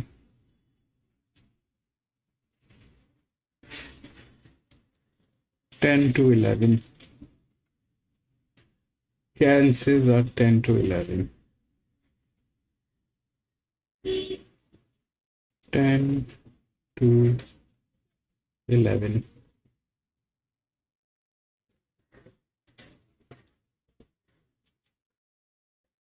$87, $85. This has a better jockey. This has a better jockey, and the weight is less on this. Okay. The appreciation on the arm is less on this. So 10 to 1 is way too much. Then it will drop down to this one probably. And that will only happen if this 9 doesn't kick in. All right, that will only happen if that 9 doesn't kick in. It shouldn't happen, but there is a possibility that the 11 might get knocked out by the 9 as well. Why? Is because of the fact when a linear is like 4 figure, anybody can do that thing to them, and the 9 is a good one. There is no reason for 9 to not get in, and that's the depreciation on this horse. That's the depreciation on this horse. 3.5. So if that 9 doesn't win, which is not there within the odds, if the 9 doesn't win 3.5, then 9, that is, see how it is rightly placed. I mean, this is exactly what they do. That 9 is gate number 7 with 3.5. Then it falls down to 12 with 4 kilos, which is gate number 6. Okay. So if this gets in, then it's 9 and 12. If this gets in, then it's 9 and 12. But will not go there.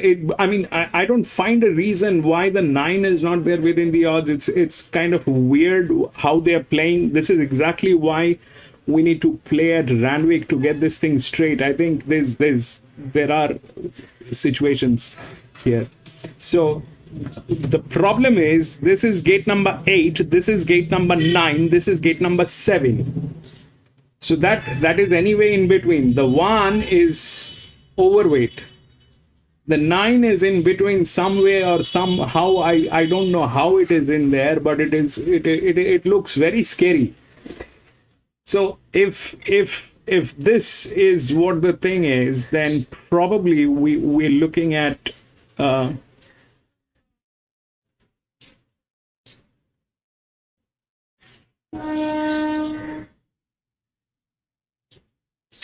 1600 meter. This is a drop. Okay, so 1, 2, and then 3. This will not work.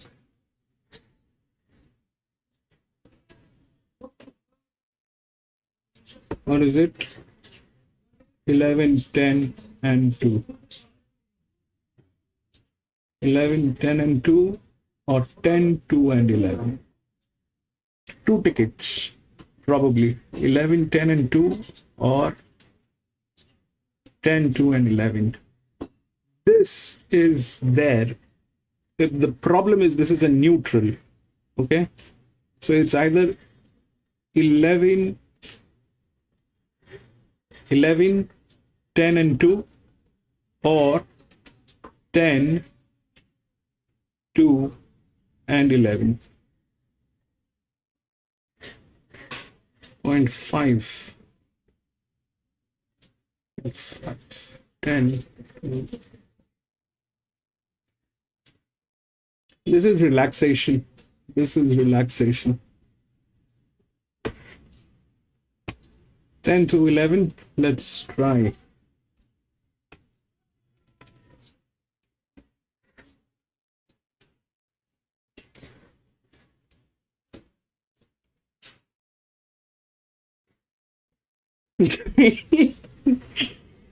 Yes, bro, that happened.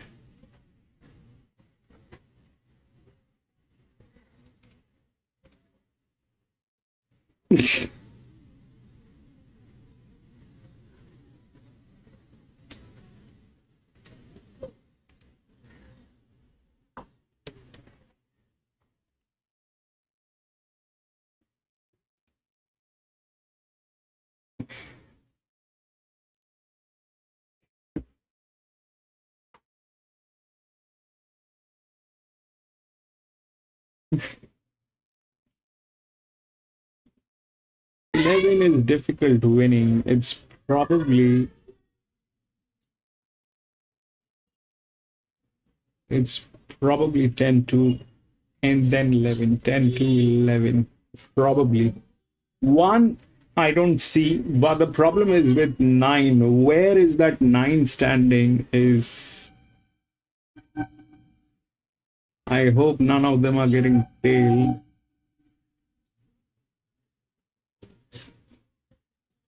Where is that 9? That 9 is a problem. That 9 is very problematic. I don't like it a bit. I don't know what it is doing here.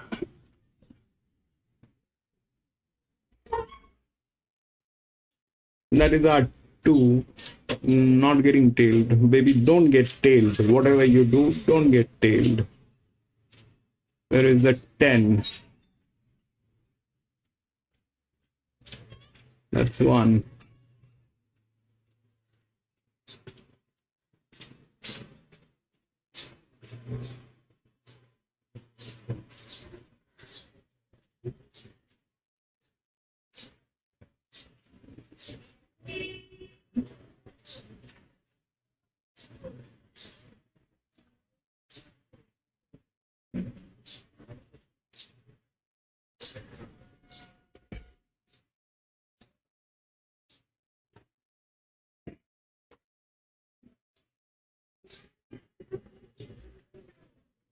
We just need to get a few races at Randwick.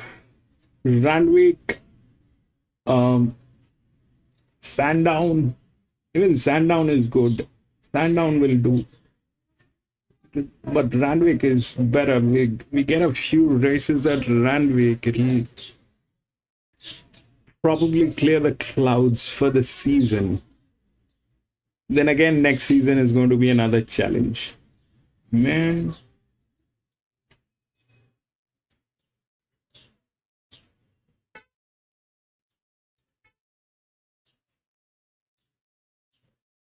Two is not getting tailed, I hope. 11 is not getting tailed. What is happening there? That is 11. No, that is 1. Why are they showing 1? 10, 11, 2, 1. Man, 10 got 2 favorite now. That is probably the thing. Not 10, 11, 2, and 1. 1 probably is not happening. So 10 to 11 probably.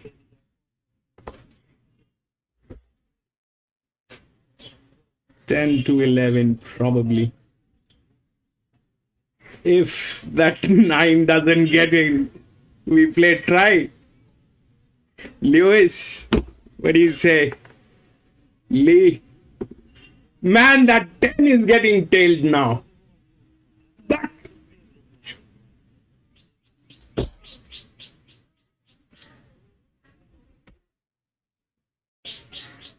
But it's a 4-year-old mare.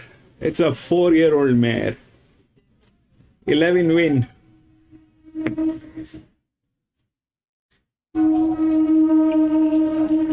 Ten is getting tailed.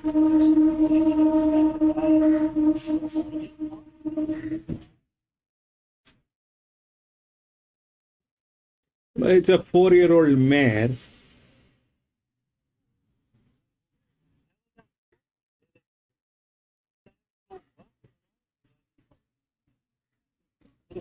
It's a 4-year-old mare. Will it get troubled? 10 to 11. oh, that's the sound. That's the sound of somebody who's witnessed family premiership. You know what? 10 to 11. Straight line.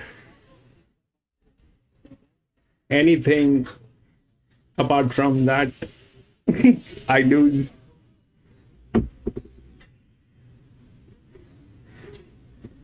Ten to 11. 10 to 11, baby. 10 to 11. Come on.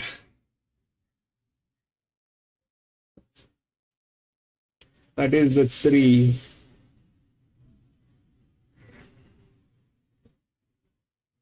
Lie. Moving up. Chan is going into line.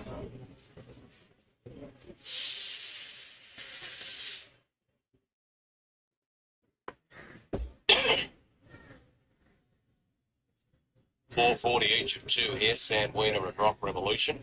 $5.50 at Crown Crusher and Lightning Express right behind them. $7.50 I Love This Coffee, and then 10 for Fly Lie. Spirited betting race. This is a Bendigo Service Centre 64 handicap. They're going 1,600 metres. They're moving in well. Rock Revolution is now the favourite again. It's gone back into 420. Sandwiener back to 480. 550 for the top 2. Crown Crusher and Lightning Express. What up? Which one is that one under the blanket, man? Real Liker and Fly Lie to complete the line here. And for 1,600, it's Mr. Gaff, the starter, takes his spot up on the rostrum. Just Fly Lie to complete it. Don't forget we're racing here at Bendigo next Wednesday at the Nursery of Champions again. Match the rail and head back towards the true. Sydney, what are you about to get underway for today's meet? One show looks good. One. Looks pretty good. They're up. 10-8 was a little bit slow to jump, so was I Love Coffee and Rock Revolution away. Yes, 11. Run, baby. Alchian's over on the inside, holding Run. Crown Crusher. Where is your friend, Mr. 10? On the speed and 2.5 lengths then to I Love Coffee, who's recovering right up along the inside of Real Liker. 2 further back, Perfect Gold, then 10-8. Lightning Express is third from the back over Bateman's Bay, and Fly Lie was the last one. Run, 11, run. Rock Revolution. Lee is on you, baby. Here towards the 1,000 by 2.5 Run, baby. Crusher in for a rest now. Then Sandwiener Run. fourth. Racing on the outside of I Love Coffee, and 1.5 further back then to Real Don't Life. tell me because the 10 getting tailed is not getting anywhere. That's going to be Lightning bad. Express is second last, a long way off the leader. And the same can be said, obviously. Don't for the look one back. behind it, Yes, which is don't look Fly back. Lie. Rock Revolution's got Come, baby, just run, baby, just run, Two baby. further back, the Crown Crusher, then Sandwina. I Love Coffee. Leader's got them all strung out though. Real All Light right, was next, and then now Lightning Express to you the outside got from a to long do way that back into the thing. straight. Run. Where Rock are Revolution you coming down guys? to the Come middle here, on. running a big race. The local This is Crown bad. If Crusher is down you the don't outside. run, Then then followed further back to Perfect Gold. Real Light. run. Lightning Express is still running on out wide. Run. Revolution's giving plenty of resistance. Crown Crusher. Okay. Real Like a Perfect Gold, and then There's Lightning something Express. happening. Crown That Crusher is is in front. Real Like the outside's the challenger, but Crown Crusher gets in from One. Real Like. Third placing in the race, I think's gone to Sandwina, who kept on keeping on. Maybe. you know what? Coffee. Lightning Express was a good effort and had to make its run right off the track. One. Rock Revolution was over on the fence. Perfect Gold was there with 10/8. Bateman's Bay, and further back in the field, also Bateman's Bay might have been one of the last to complete the course. Then what happened? Crown Crusher, Jamie Mott, too good. Real Like has run a big race. 1:12. Sandwina got going. It's run third. Lightning Express might 1:12. just get the photo before the line. Crown Crusher, gee, he can pull a big weight. Stephen Brown and Seymour J. Mott. Bay gelding 5 by Gold Standard. He certainly flies that stands. 1:12 or 1:2 or 1 what? 30 starts and he's racing in terrific fashion. 12 Real Life. Boom! Tuna, brilliant job. 4 by Real Steel. Sandwina's boxed on pretty well, getting its second win. John Allen Researcher. Maymare 4 by Trapeze Artist. Now the fourth number hasn't gone up. It's between Fly Lie and Lightning Express, who you've got to keep in your black book. 1:12.10. And a photo of the interim numbers as we get to the winning trainer, Stephen Brown. He gets another go. It's the post-race interview with Kev after the strong performance from Crown Crusher. Yeah, terrific. Thank you very much, Rick. We'll have a quick word. Well done. That turned out just beautifully. Yes, a low door, but Jamie just had the whole set up beautifully for top ride for that race. I preferred the on.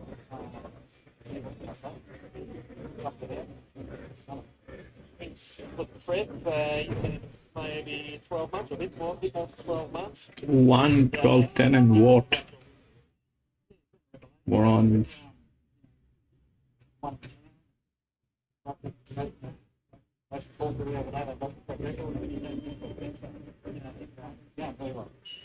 I'll let Jane grab him. I'll have a word with Jane. Well done. Thanks very much. Yeah, not too far away. Well,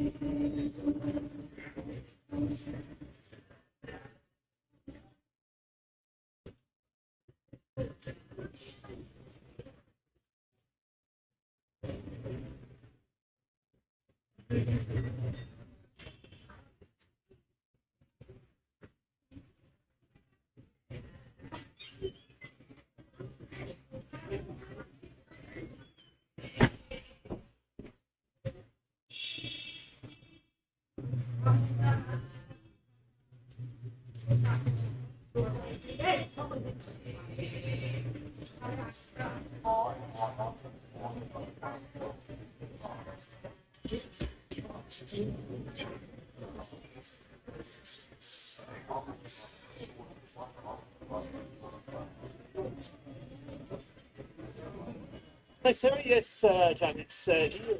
Photos are out of the way. They're happy photos. Owners on the course. It's all good. Look, you had a low ball there. It did travel so beautifully. It's really comfortable. Yeah, it was great. Great win by the horse today. And credit to Brownie. I'm one of the most in our last preparation. Thank you, Brian. 8, 6, 1 and 5.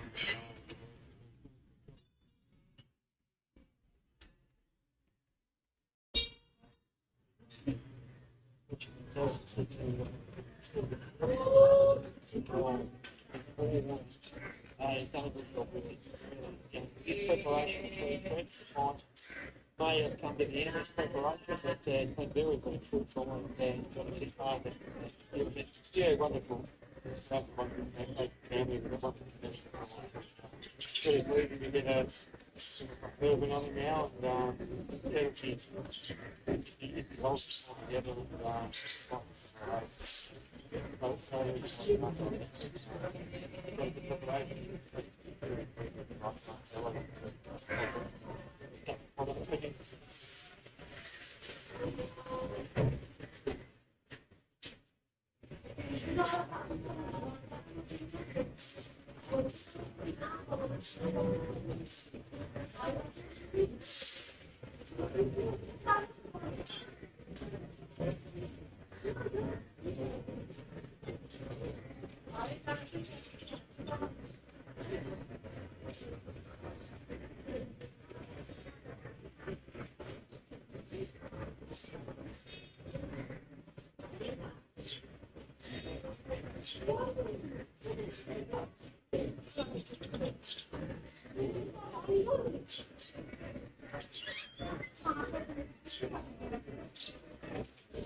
All right.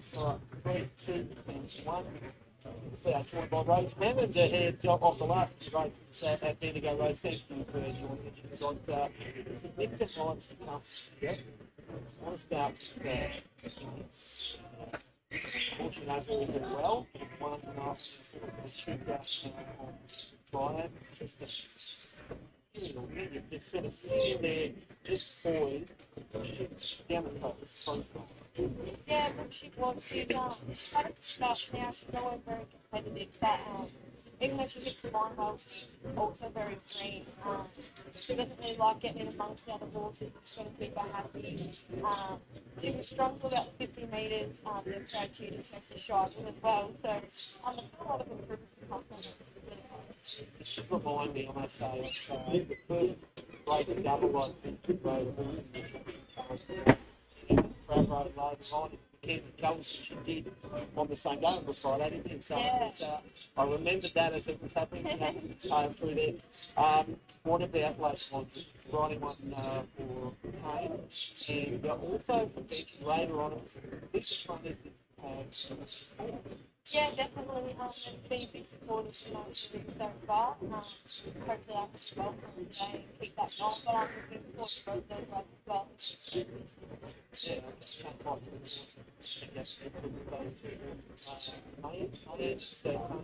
well. Also aligned with that upper level that works. Yeah, definitely. I think that's that place to great training.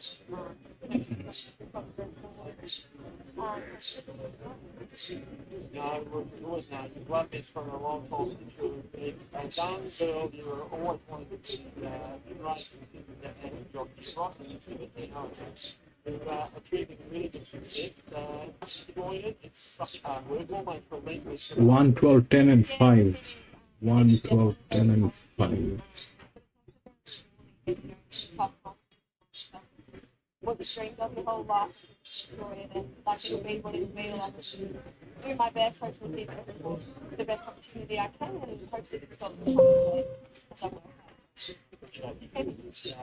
Hopefully we can speak again. Yeah. In a later stuff. Thank you. Thanks.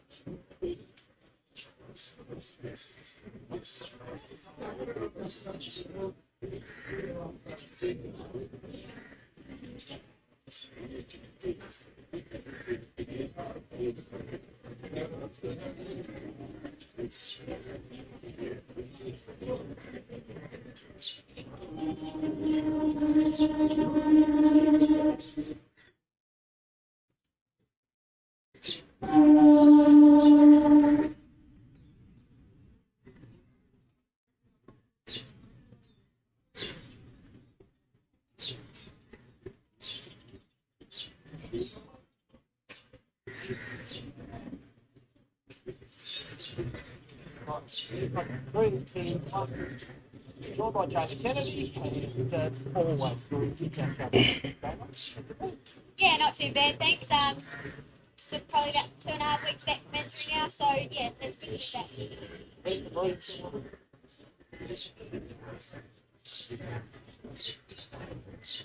breeds. Namesake there on Mornington Cup Day, I think was probably, you could argue the difference, but really the specific one. I think Rolls, I've spoken to Maddie and Paddy about the board.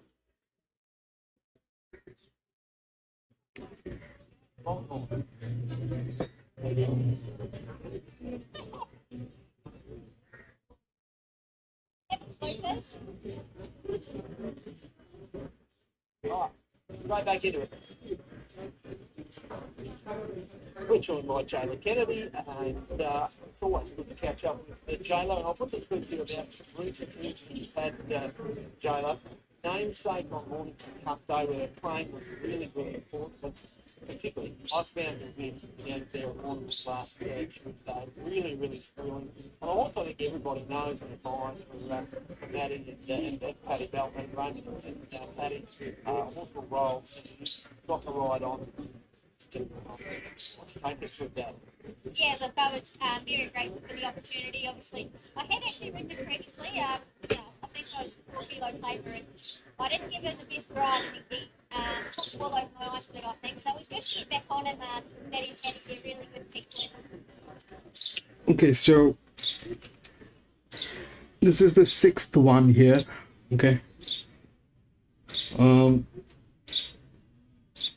The one with that and that just went through. Here it is, the highest is on this one, but that's a 9-year-old gelding, all right,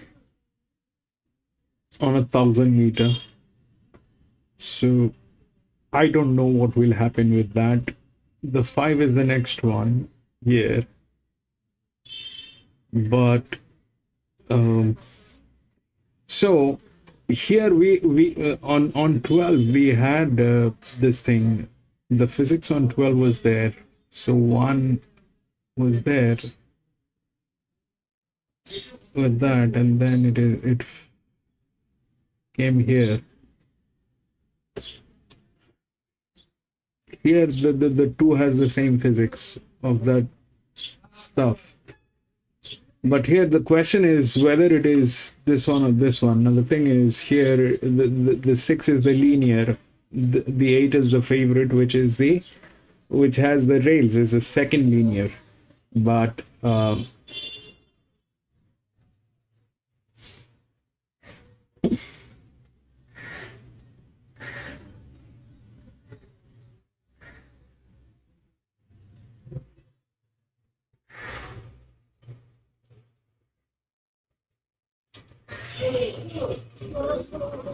this is difficult. This is difficult. This jockey has never won a race here at this track.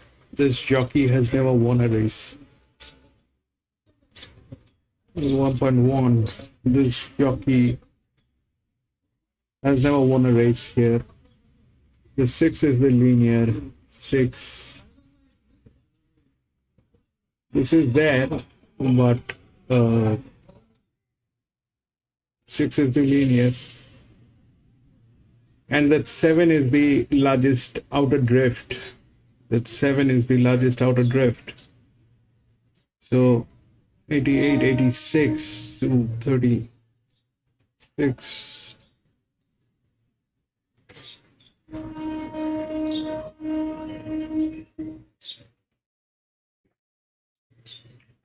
This jockey is a little funny. It's in very good hands. That's definitely there. But the jockey has never won a race here, never.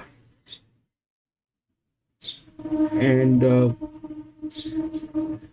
the same arrangement here is on this one, which is with a neutral jockey. Which is with a neutral jockey. 7, 8.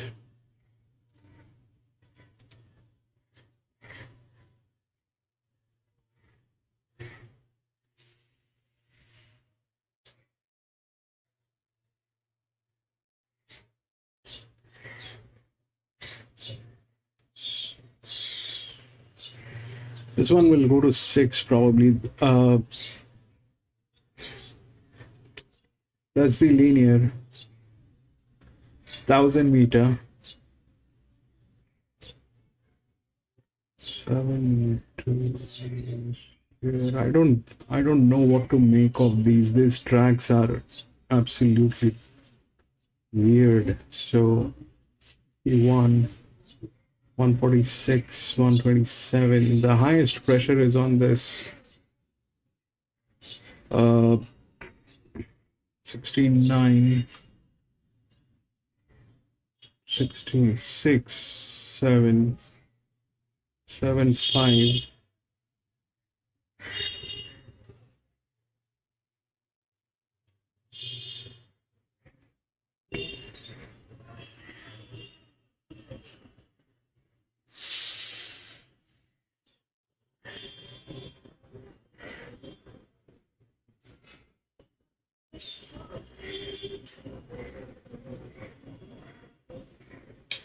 This 2 has one of the best jockeys. Okay, this is the best jockey. I mean, this jockey is given a lot of advantage. The jockey handicapping is superb on 2, so 2 is a check. How will it get placed? Because the 6 is the linear. If the 6 is through the pressure line, that's gate number 7. Then we also have this one. I think it's I don't know. We'll take a look at the horses at the paddock. This one, the 8. The problem is the jockey. 8 definitely. The problem is both of them are problem with the jockeys, but this jockey has never won a race here. 8 has never won a race here.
12.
Eight, 1, 6, 5.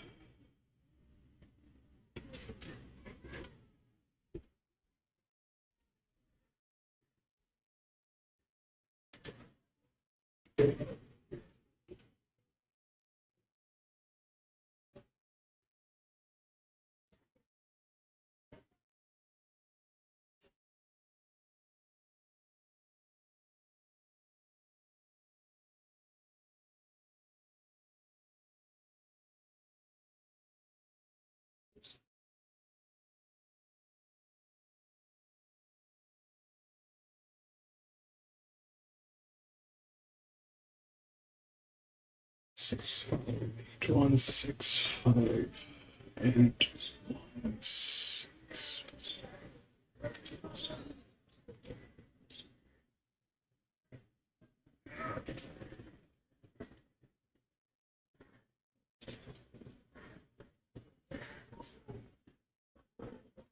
Six.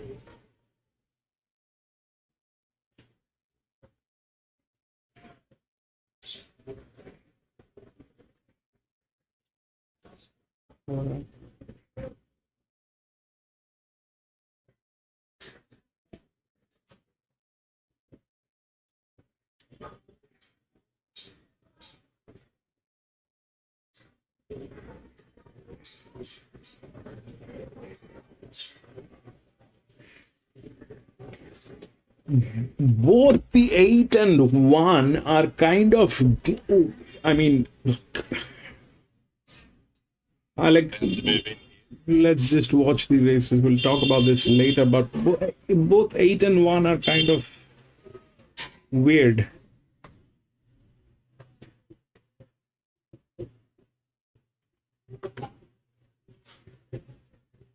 Loading in now. So 260 pocket size. Strike golds into 330. And has been heavily backed and thinking of Gertie's out at 360 third pick. Apprentice riders on show. Capital Investments Rising Stars. 250 pocket size, 330 the former Singaporean Strike Gold now. 360. I think 650 this morning Strike Gold. Been a fair little go. Manamatu's got to go in, so does Tornado Boom, and there can't be too many out here. The Rising Stars on show, thanks to RBL Investments. Crown Crusher won the first leg of the quad here, if you missed it. 62.5 kicks, game long, both 4.5. PC7, PC, welcome back. 7. 1,000 metres. 7 is in between, PC. Somewhere 7 is also there. Here. Yes, set. There's the largest drift, PC. They're off and running. And bouncing out well was Buffet Buster. Raging Monkey's away okay, and coming across as the favourite pocket size. And it's going up in search of the lead-off. Raging Monkey, wider as Anamatu, and then Buffet Buster, followed by Thinking of Gertie, travelling nicely behind them. Further back to Tornado Boom, Strike Gold off the track on its outside. They're better than Banksy. Followed by Like a Swift and Arctic Passance is about 3 lengths away. Coming up before the turn here in pocket size, led Raging Monkey. They were followed next by Anamatu on the outside, and coming down the outside is Strike Gold and Tornado Boom. Then followed further back in the field then by Thinking of Gertie, who's trying to come through, and then Buffalo. Kemla Grant. Pocket size is giving plenty. Thinking of Gertie starting to get out of the pack though. It's still pocket size in front. Gertie's running out of time, and pocket size won it. 8. From Thinking of Gertie and Strike Gold ran on well for third. They were followed next in the race then by either Anamatu or Arctopusance. Raging Monkey was on the inside with Better Than Banksy. They were followed Tornado Boom, Buffet Buster, and Like a Swift. Favourite too good. Thinking of Gertie was coming, but post came up too close, and pocket size wins another one. For the prep, Nadia Daniels for Bill Popper from his Pakenham base. She's a bay mare 4 by Swear, and she just continues to keep on keeping on here. 6 is second, Thinking of Gertie. Another great run for her. She just ran out of time in the end race home for Gwenda Johnson. Strike Gold was best back to the trio, runs on down the outside with Tim Fitzsimmons and Logan Bates. 8, 6, 1. Judge looking at a photo for 4th. It's like Anamatu. 7 might just get that spot. And it does. 8, 6, 1 and 7 at the Imperial numbers. 57.66 was the run. 57.66. 8, 6, 1 and 7. 8, PC Kemla. 7. 57. Does look a very hard testing track today, so all in all, I look happy with her. She's paraded really well. She looks super, so I think she gets a chance to bounce back today. Good luck. Thank you. Should be tough to get past, no doubt. Let's go again. She's rock hard fit and looks pretty well placed. Gets to the ground. Winner only start on heavy. 360 frame ahead of Superhero at 310. Wayne, what's your late button? Oh, geez, I thought this was hard. I'm going to stick with what I said in the preview. A bit of value, 9, 3, 2 and 8. I was ready to rock it. She's only very lightly raced from strong mark camp. Anaropa's claim will be a big help here. I thought her first up run recently over 1,000 metres was too short for her. She just could not pick up and go, and the last 100 metres was probably her best, even when she won at Hawkesbury back in November. She very quickly got into the line there. Just don't know about this wet track. She's well, both the runs have been on good tracks. So look, I'm going to take the risk with her, just like her as a horse progressively. I thought Superhero, the money's come for him. Trials have been good. He's very consistent last prep in pretty strong races in city and provincial. He's been gilded since that prep, and he's got good fresh form, first up form. Silencio Por Favor probably had some excuses these past couple of starts. He had a poor, slow recovery first up at Warwick Farm. To win out of Mornington last time, a pretty strong benchmark race there, and well, he was just average, but he comes back here today, and he's had one run of the track here for a win on his maiden here, I think 4 runs ago. Lightly raced and unknown on the wet. And the other I've thrown in, I've switched from Padres down to the money coming from Let's Go Again. Very astute stable, Kerry Parker. I was a little bit disappointed, but it did do a bit of work from a bad gate last time and got a little bit tired, but they might be able to do it a bit easier here today. 9, 3, 2 and 8. Late money coming for number 8. Let's Go Again. Might even start favourite with a weight of money here. 3 Superhero just easing a fraction late. It's been $2.90 out to $3.30. Let's Go Again. It's been $6 into $3.80, now $3.30, and in fact now $3.20. It is favourite. Let's Go Again. Favourite bet back. Ready to rock at third line. $7. There's 2 to load. Here's Anthony. Race 5. Forward. This is your favourite. 320 at the death. In fact, Let's Go Again. It's your new favourite right on start time. Let's Go Again, just into favouritism from Superhero. It's ready to rock. It completes the line for the Ladies' Day, May 10. Benchmark 64 over the 12. Let's Go Again for Kerry Parker and Jay Ford. And they're off. And Let's Go Again came away in second position. Silencio Por Favor was the first one to begin. Let's Go Again now takes the lead off it, however. Superheroes got to third, and then came Can Expect Greater on the inside of Ready to Rock It, who's now in fifth position. Then Marzabit in sixth from Invasive Dreams, and Los Padros is the last one. So it's Let's Go Again in front, 800 metres left to go. Silencio Por Favor's in second.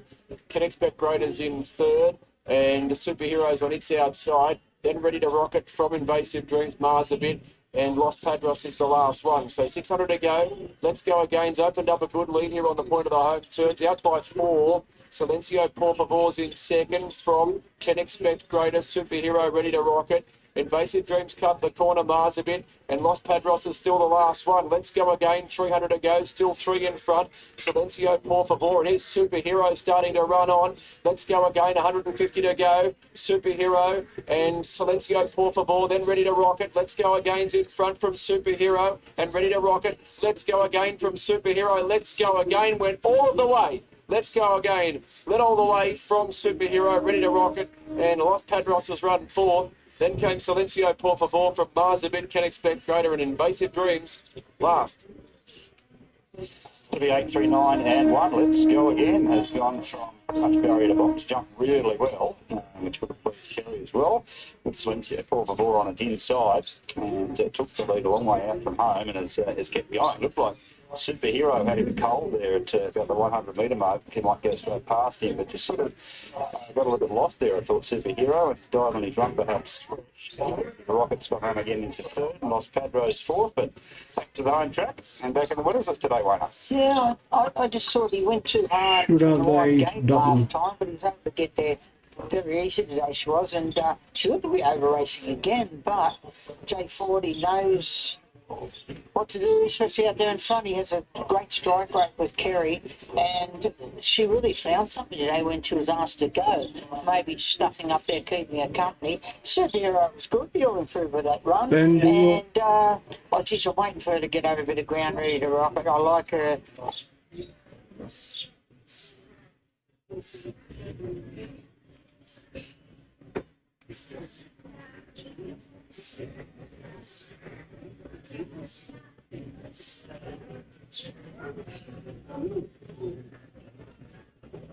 Both 8-1.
Thanks for being here, PC. We'll do some races tomorrow.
Nine, 4, 6, 11.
All right, this is how it looks like. This is the seventh one. The 9 is the favorite. If you look through the odds, it's 9, 4, 6, and 11.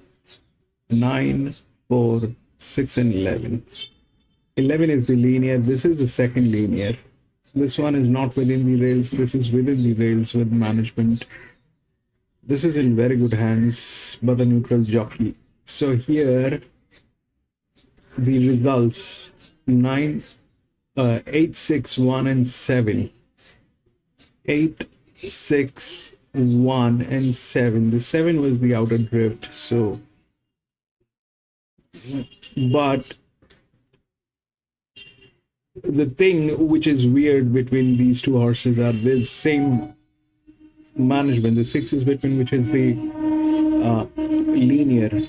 If we look at how it played, then that did not work to win. This one won 188. 7 came in fourth, 188.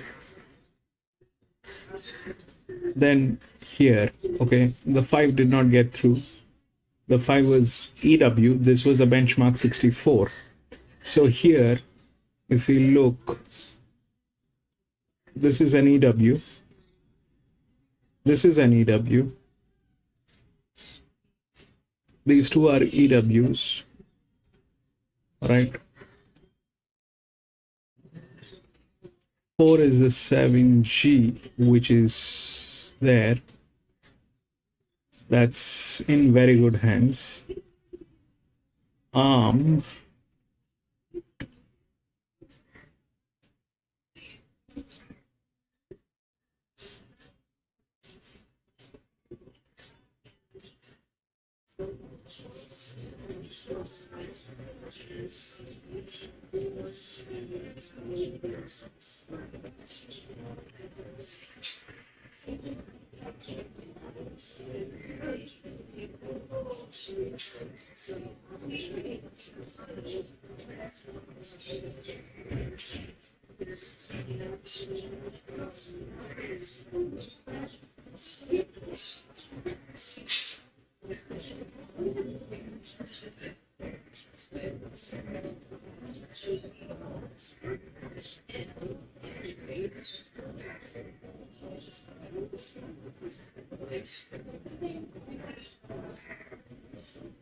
This is 212, this is 209 with that drift.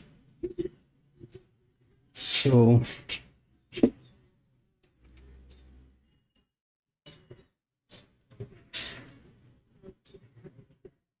Eleven.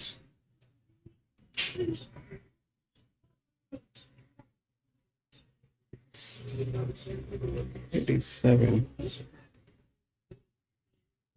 Rightfully 4 and 9. 9, 4. The odds are probably right. 9, 4.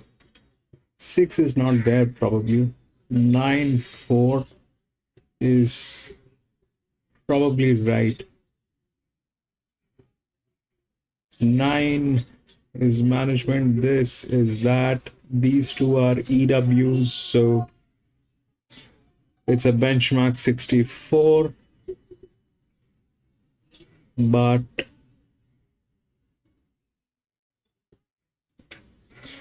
still, the 7 can do a lot of damage.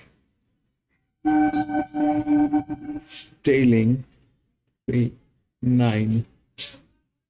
9 probably 10 probably 4th. 7. 497 probably. 497 probably, or this 7 has a dedicated jockey. Okay, it has a dedicated jockey. This 7, and it's all green. It's got the BB 1300 meter 497 49710 probably, I don't know. 49 resistance is 7, so we'll see how it looks like. 497.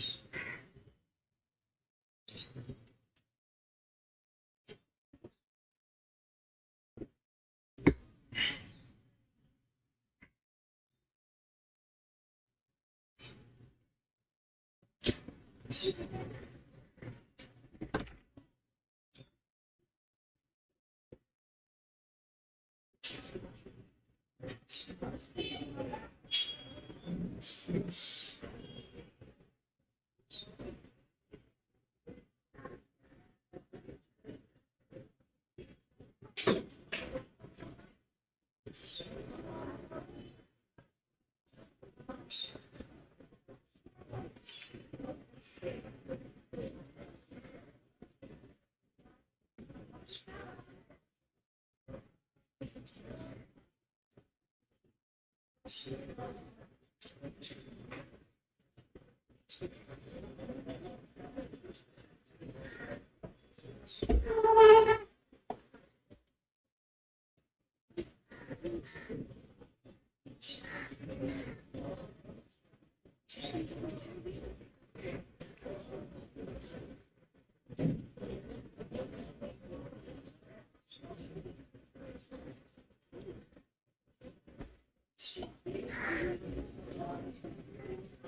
Yeah, thanks very much, Kerry. It's Mel is here to talk us through London last. You're right, it's been fairly close recently, pretty awards fellow. Just wanted to win for once. But she's back at work today to take the home. No, it's right not there. Allegedly, so she's not there at the moment. He's worked his way before the legend status with him. Just been looking back and just been some seconds. Yeah, this is start number 23 from the Open alone. So it's just a great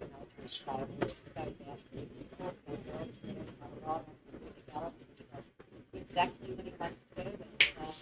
But he'll still have a bit of tweak. So then we think that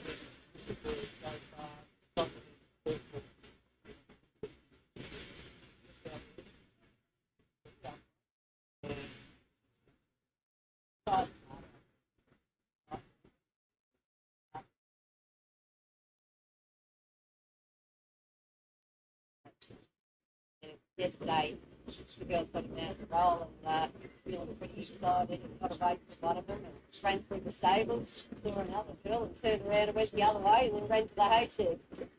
Excellent. You see, it's on that Miles family happening. They own they must be so loved, not on body, but Miles family, we really started up very Alison's got a lot of authority there and foreplay lots of issues and to work with foreplay and they use their mayor as an experiment and here he is. Race racing, and as you say, it's 23 starts in the prep. He just loves it. He gets out there and he can take a lot of racing. You give him a little weight between, but it's really. Tell me why he might be able to win. A half. There's no disputing that it's anywhere near a first half. So he's hard, but he's quite fresh. He's quite fresh for today, and he's got a good record at Bendigo, so I couldn't dismiss it. Gala earlier today, briefly spoke about a couple of the recent wins where her playing was really important to the win today. Yeah, I'm hopeful so. Jayla rode the second on in a couple of few starts, so I stand down and was pretty excited to get back on the show. All the best with him. Hopefully we can talk to you this day. Thanks a lot, Bill.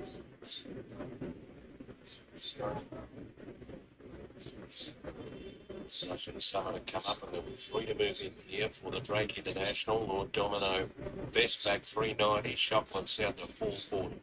550 Babylon with a bit of late support. Love Classes next at 7. Love and Loves and Lord Domino to complete the line. Domino below it, Merck to go to the middle, and Love and Loves has got the outside.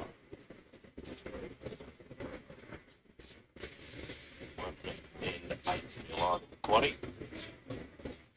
Popular. Love and Loves comes up.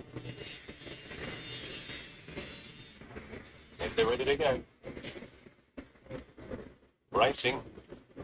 Russian Summer was a tad slow. Love and Laughs came out fast. So did Babalola, and Shockwoods into a good spot in 3rd. Trying to stay one off. Lord Domino's around it. Then Our Lone Star. They were followed next by Collision of Views, accompanied with May and the Autumn Bell, and Russian Summer last when they went past the 1,000 metre mark. Love and Laughs led bowl by Jayla here. Leads out by 2 lengths on Babalola, a length and 3/4 to Shockwoods, and 4th the outside Lord Domino. Mayan going around the outside of Kalimna Views, and Our Lone Star on the rails, then Russian Summer, and the Autumn Bell was Absolute. Love and Laughs comes back to them, rated back to them, 3/4 to Babalola at the 600 metres. Lord Domino's on the outside of Shockwoods, and deeper than the pair was Mayan, and then followed by Kalimna Views. Our Lone Star's caught over on the inside, then Russian Summer, and last the Autumn Bell as they swing in. Love and Laughs called upon now. Going up to tackle it was Babalola. Deeper out on the track was Lord Domino, and Shockwoods is getting into the clear. Russian Summer is the widest. Babalola took a narrow lead from Love and Laughs. Shockwoods is starting to get into its work now, though. Shockwoods on the outside going after Babalola, who gives it some resistance, but Shockwoods goes home the better. Shockwoods beats 9-11. Babalola. Love and Laughs 3rd. Lord Domino, I think, 4th from Our Lone Star. Then the Autumn Bell, Kalimna Views, Russian Summer, and Mayan. Shockwoods gives Harry 2 for the day. Just took a little while to pick up when he got out underneath of Lord Domino. But she's got into her work well late in the piece. The filly by Shocking out of Zelt, Kieran Maher and Cranbourne.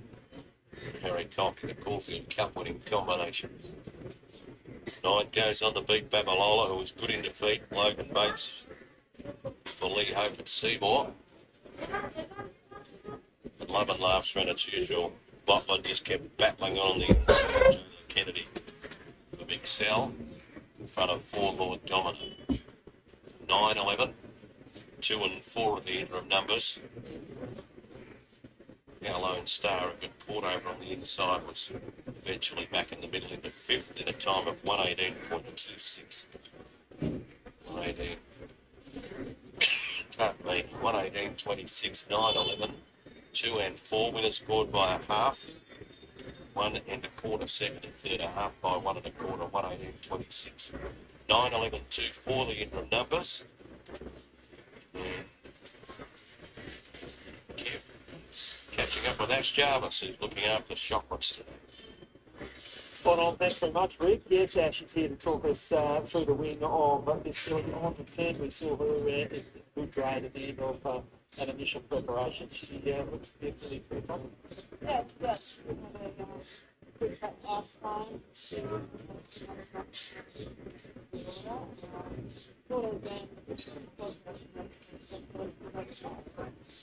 Class has probably taken her a fair way to this win, and just definitely at the top of this campaign. What do you think she may get? She'll go shopping, distance-wise, so in your thoughts. Definitely a bit further. She has raced it in the past 1500 for Bendigo last week. So we'll just see what the thing got that way and see what she ends up. She's actually very sort of sort of from that break. I think she will be very touchy as well. Thank you.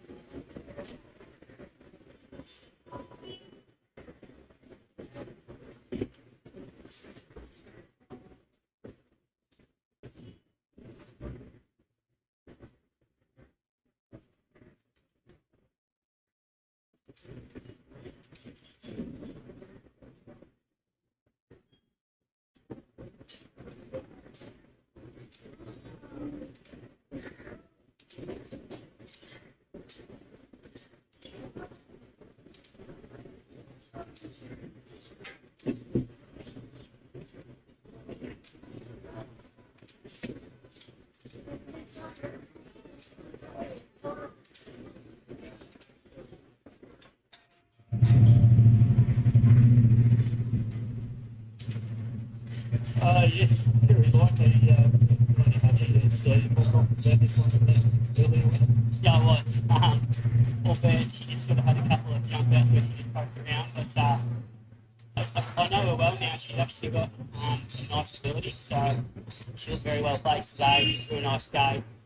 The only thing I was concerned about was I said to the owners pre-race, a couple of tough old on-speed horses in this that could really draw us out, and that might bring her undone because she's inexperienced, but actually a better tempo that came back to us and she got her chance to travel and she was just too fast for that. What does she like to ride out there?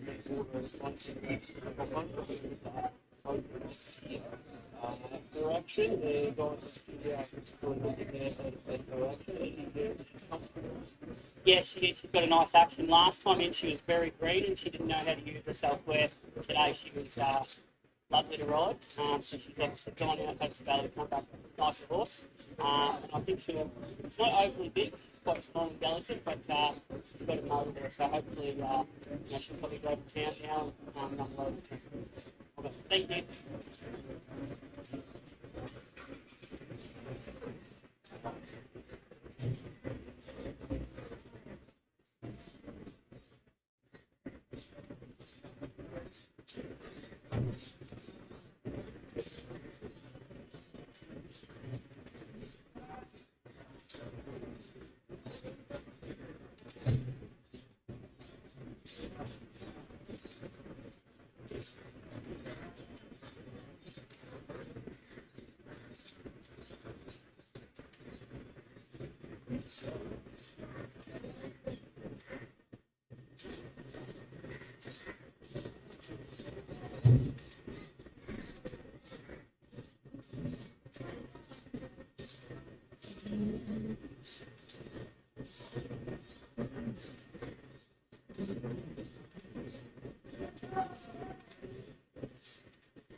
BMW to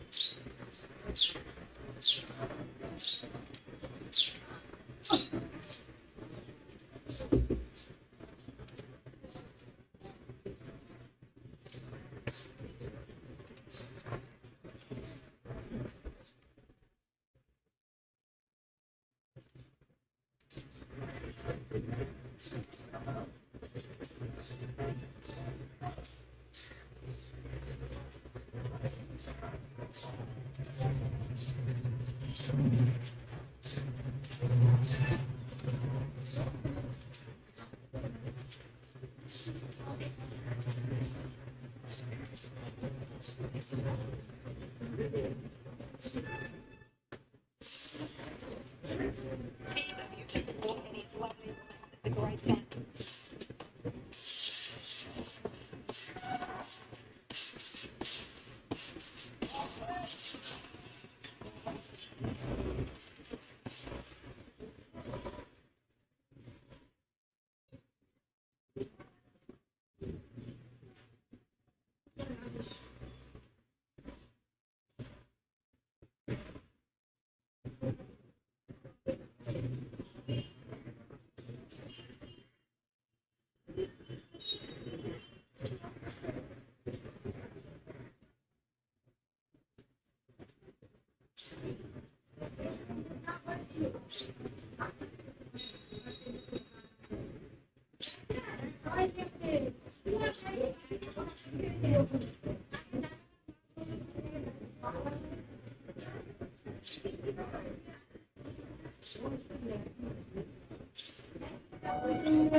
This is the last one here today at Bendigo.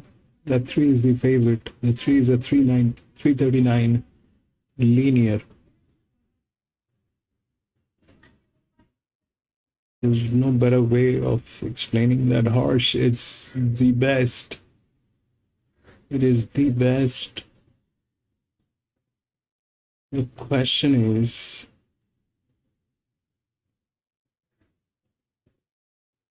where will it fall back? 3 to 10, 5, 3 to 10. 10 is a neutral but has the rail. They're kind of tailing. The pressure is like that. 15, 16. Here, 38, 36. 38, 36. That was on a 1300 meter. So if that is that. Both of them are on pressure lines. This is a neutral. This is like that.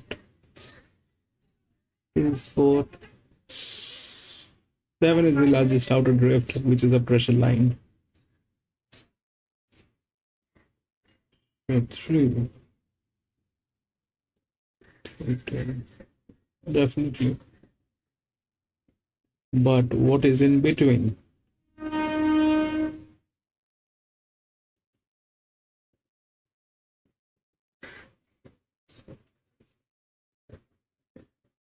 Three, 11, 16. Is that how it will work?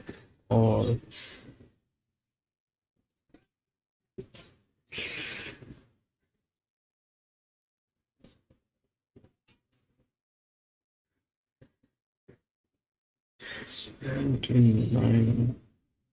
it's well within the rails. This one, the 1, is very much within the rails.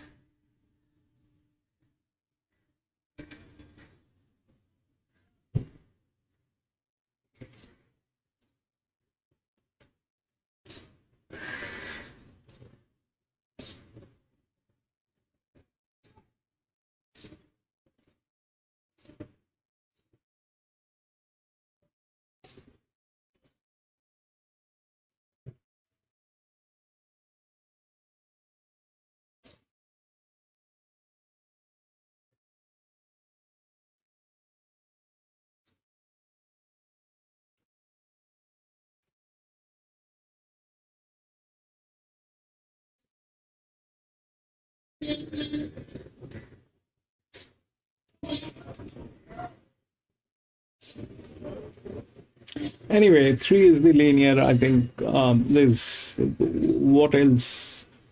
If that's the linear,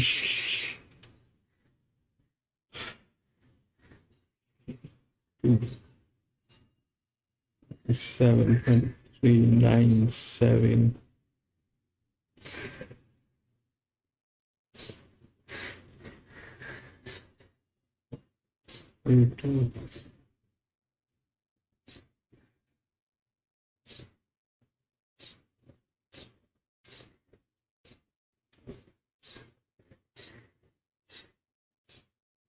It's 12 kgs overweight on this.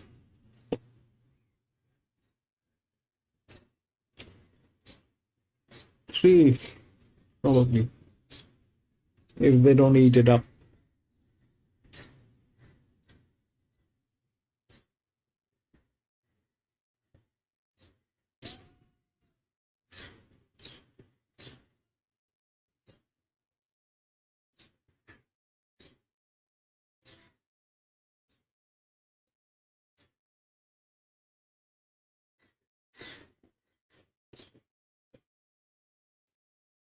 I'm going to be back in a jiffy.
Thank you so much.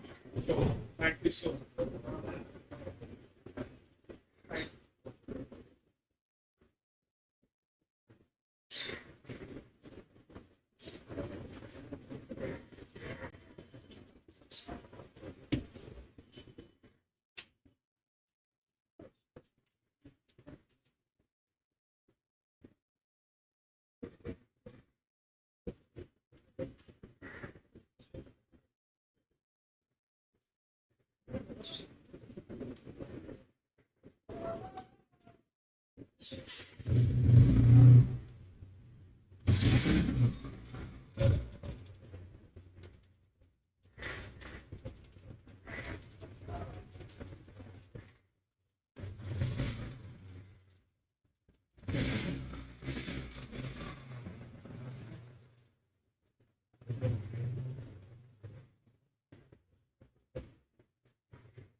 6.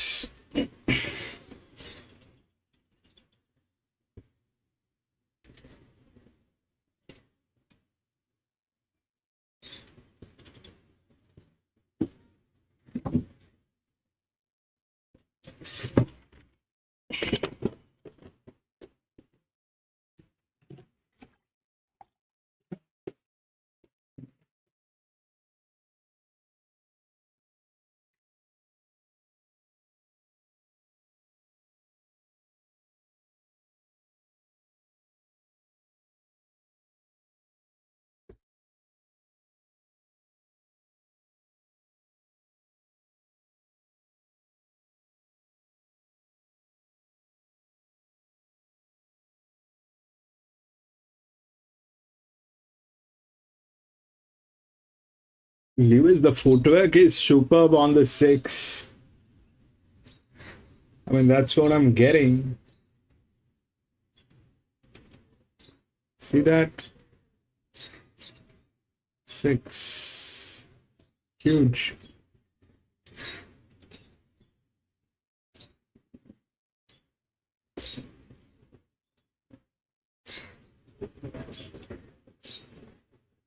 But will it? They're tailing each other actually.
How many favorites actually got in today? That was the first.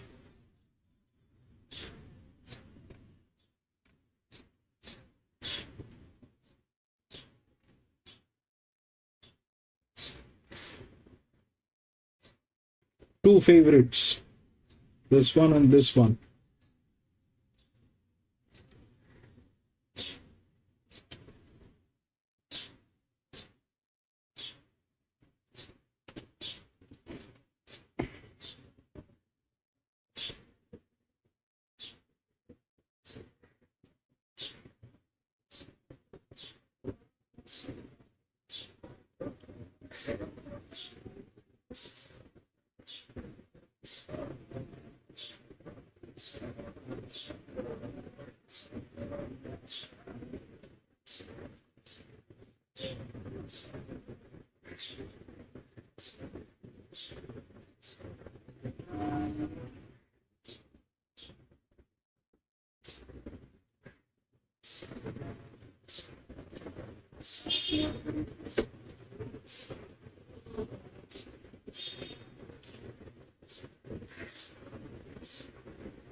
Really, thank you very much. Yeah, Terry gets that the chances of regular time being down.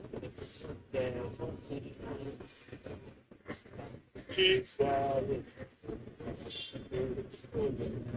Probably 6 months off. That's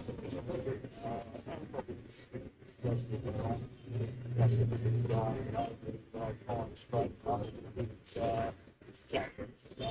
Well, a little bit more than brother recognition, so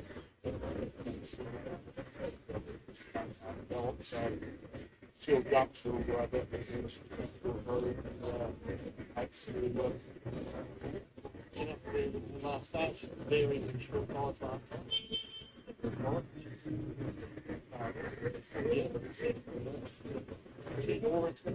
Oh, no, we'll be probably expecting the bell better than she is. Still being confused and wrong. Yeah, just making mistakes. The absolutely rubber president would get and start forward. So, she's got a better record to get the same up. So, probably coming to the end of the preparation. Probably the last one. Might be the chief of damage.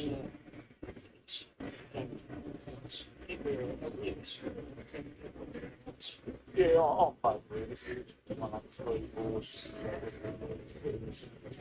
that's where we want to be, and then I just want to put going up from there. That's what it's done good.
I'm struggling, Terry. I'm struggling. Anyway, I've only got one to go. Yes, and glad you got that. It's definitely Aoife. And those that name it generally know what they've named it, and that's what been told for years. So it's out. Regal Tycoon 195 for the lucky last. 189 to be alive in the quad. 195 Regal Tycoon. Harry Coffey's got two mock trying to join him here. 440 for Elizabeth. 480 for one Silent Love. Anything else? It's good odds. B for the local, probably next best at $13. Regal Tycoon being related, Ryan lost the favourite. There'll be three more to come up. Silent Love, Mag Star, Elizabeth.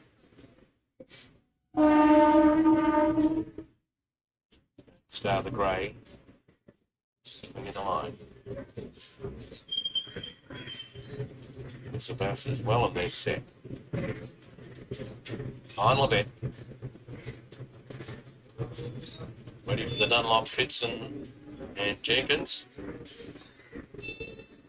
And off. Aoife missed the start by a couple of lengths. Regal Tycoon bounced out well from one-sided Love. The Grey Mag Star's not too far away and going up hard on the outside to look the favourite in the eye is Elizabeth. And it's going to go past Regal Tycoon now. She's out of this world, striding on as well, and then the Grey, the Mag Star, is fourth. 2 lengths to one-sided Love in company with Double Earn, and 2 to Buy the Book Aoife. And Elaborate Ruse was the last one. So they're about to leave the back in the lucky last here. And Elizabeth, 800 metres to gallop, led by a length on She's Out of This World.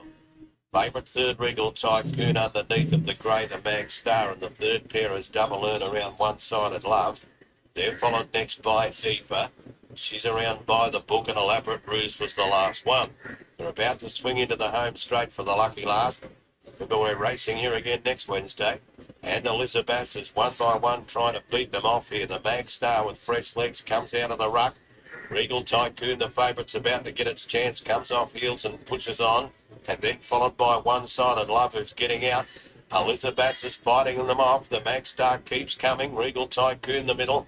But it's the Mag Star, the big grey, that went up to take a narrow lead. Might try to get something out of Regal Tycoon, but the Mag Star's in front. The Mag Star wins. Half length on Regal Tycoon, Elizabeth's third. One-sided Love, fourth. By the Book ran fifth. Then followed in by E for Elaborate Ruse, Double Earn. She's Out of This World was one of the last over.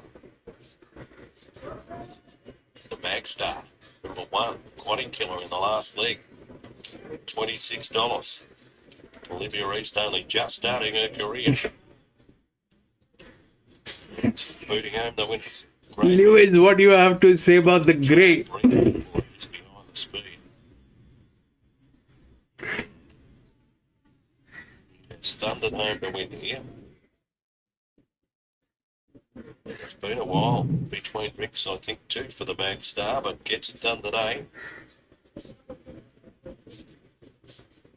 Olivia East won't be a 4 kilo claimer for too much longer. 1, 3, 2, 10 are the interim numbers. 1, 3, 2, 10.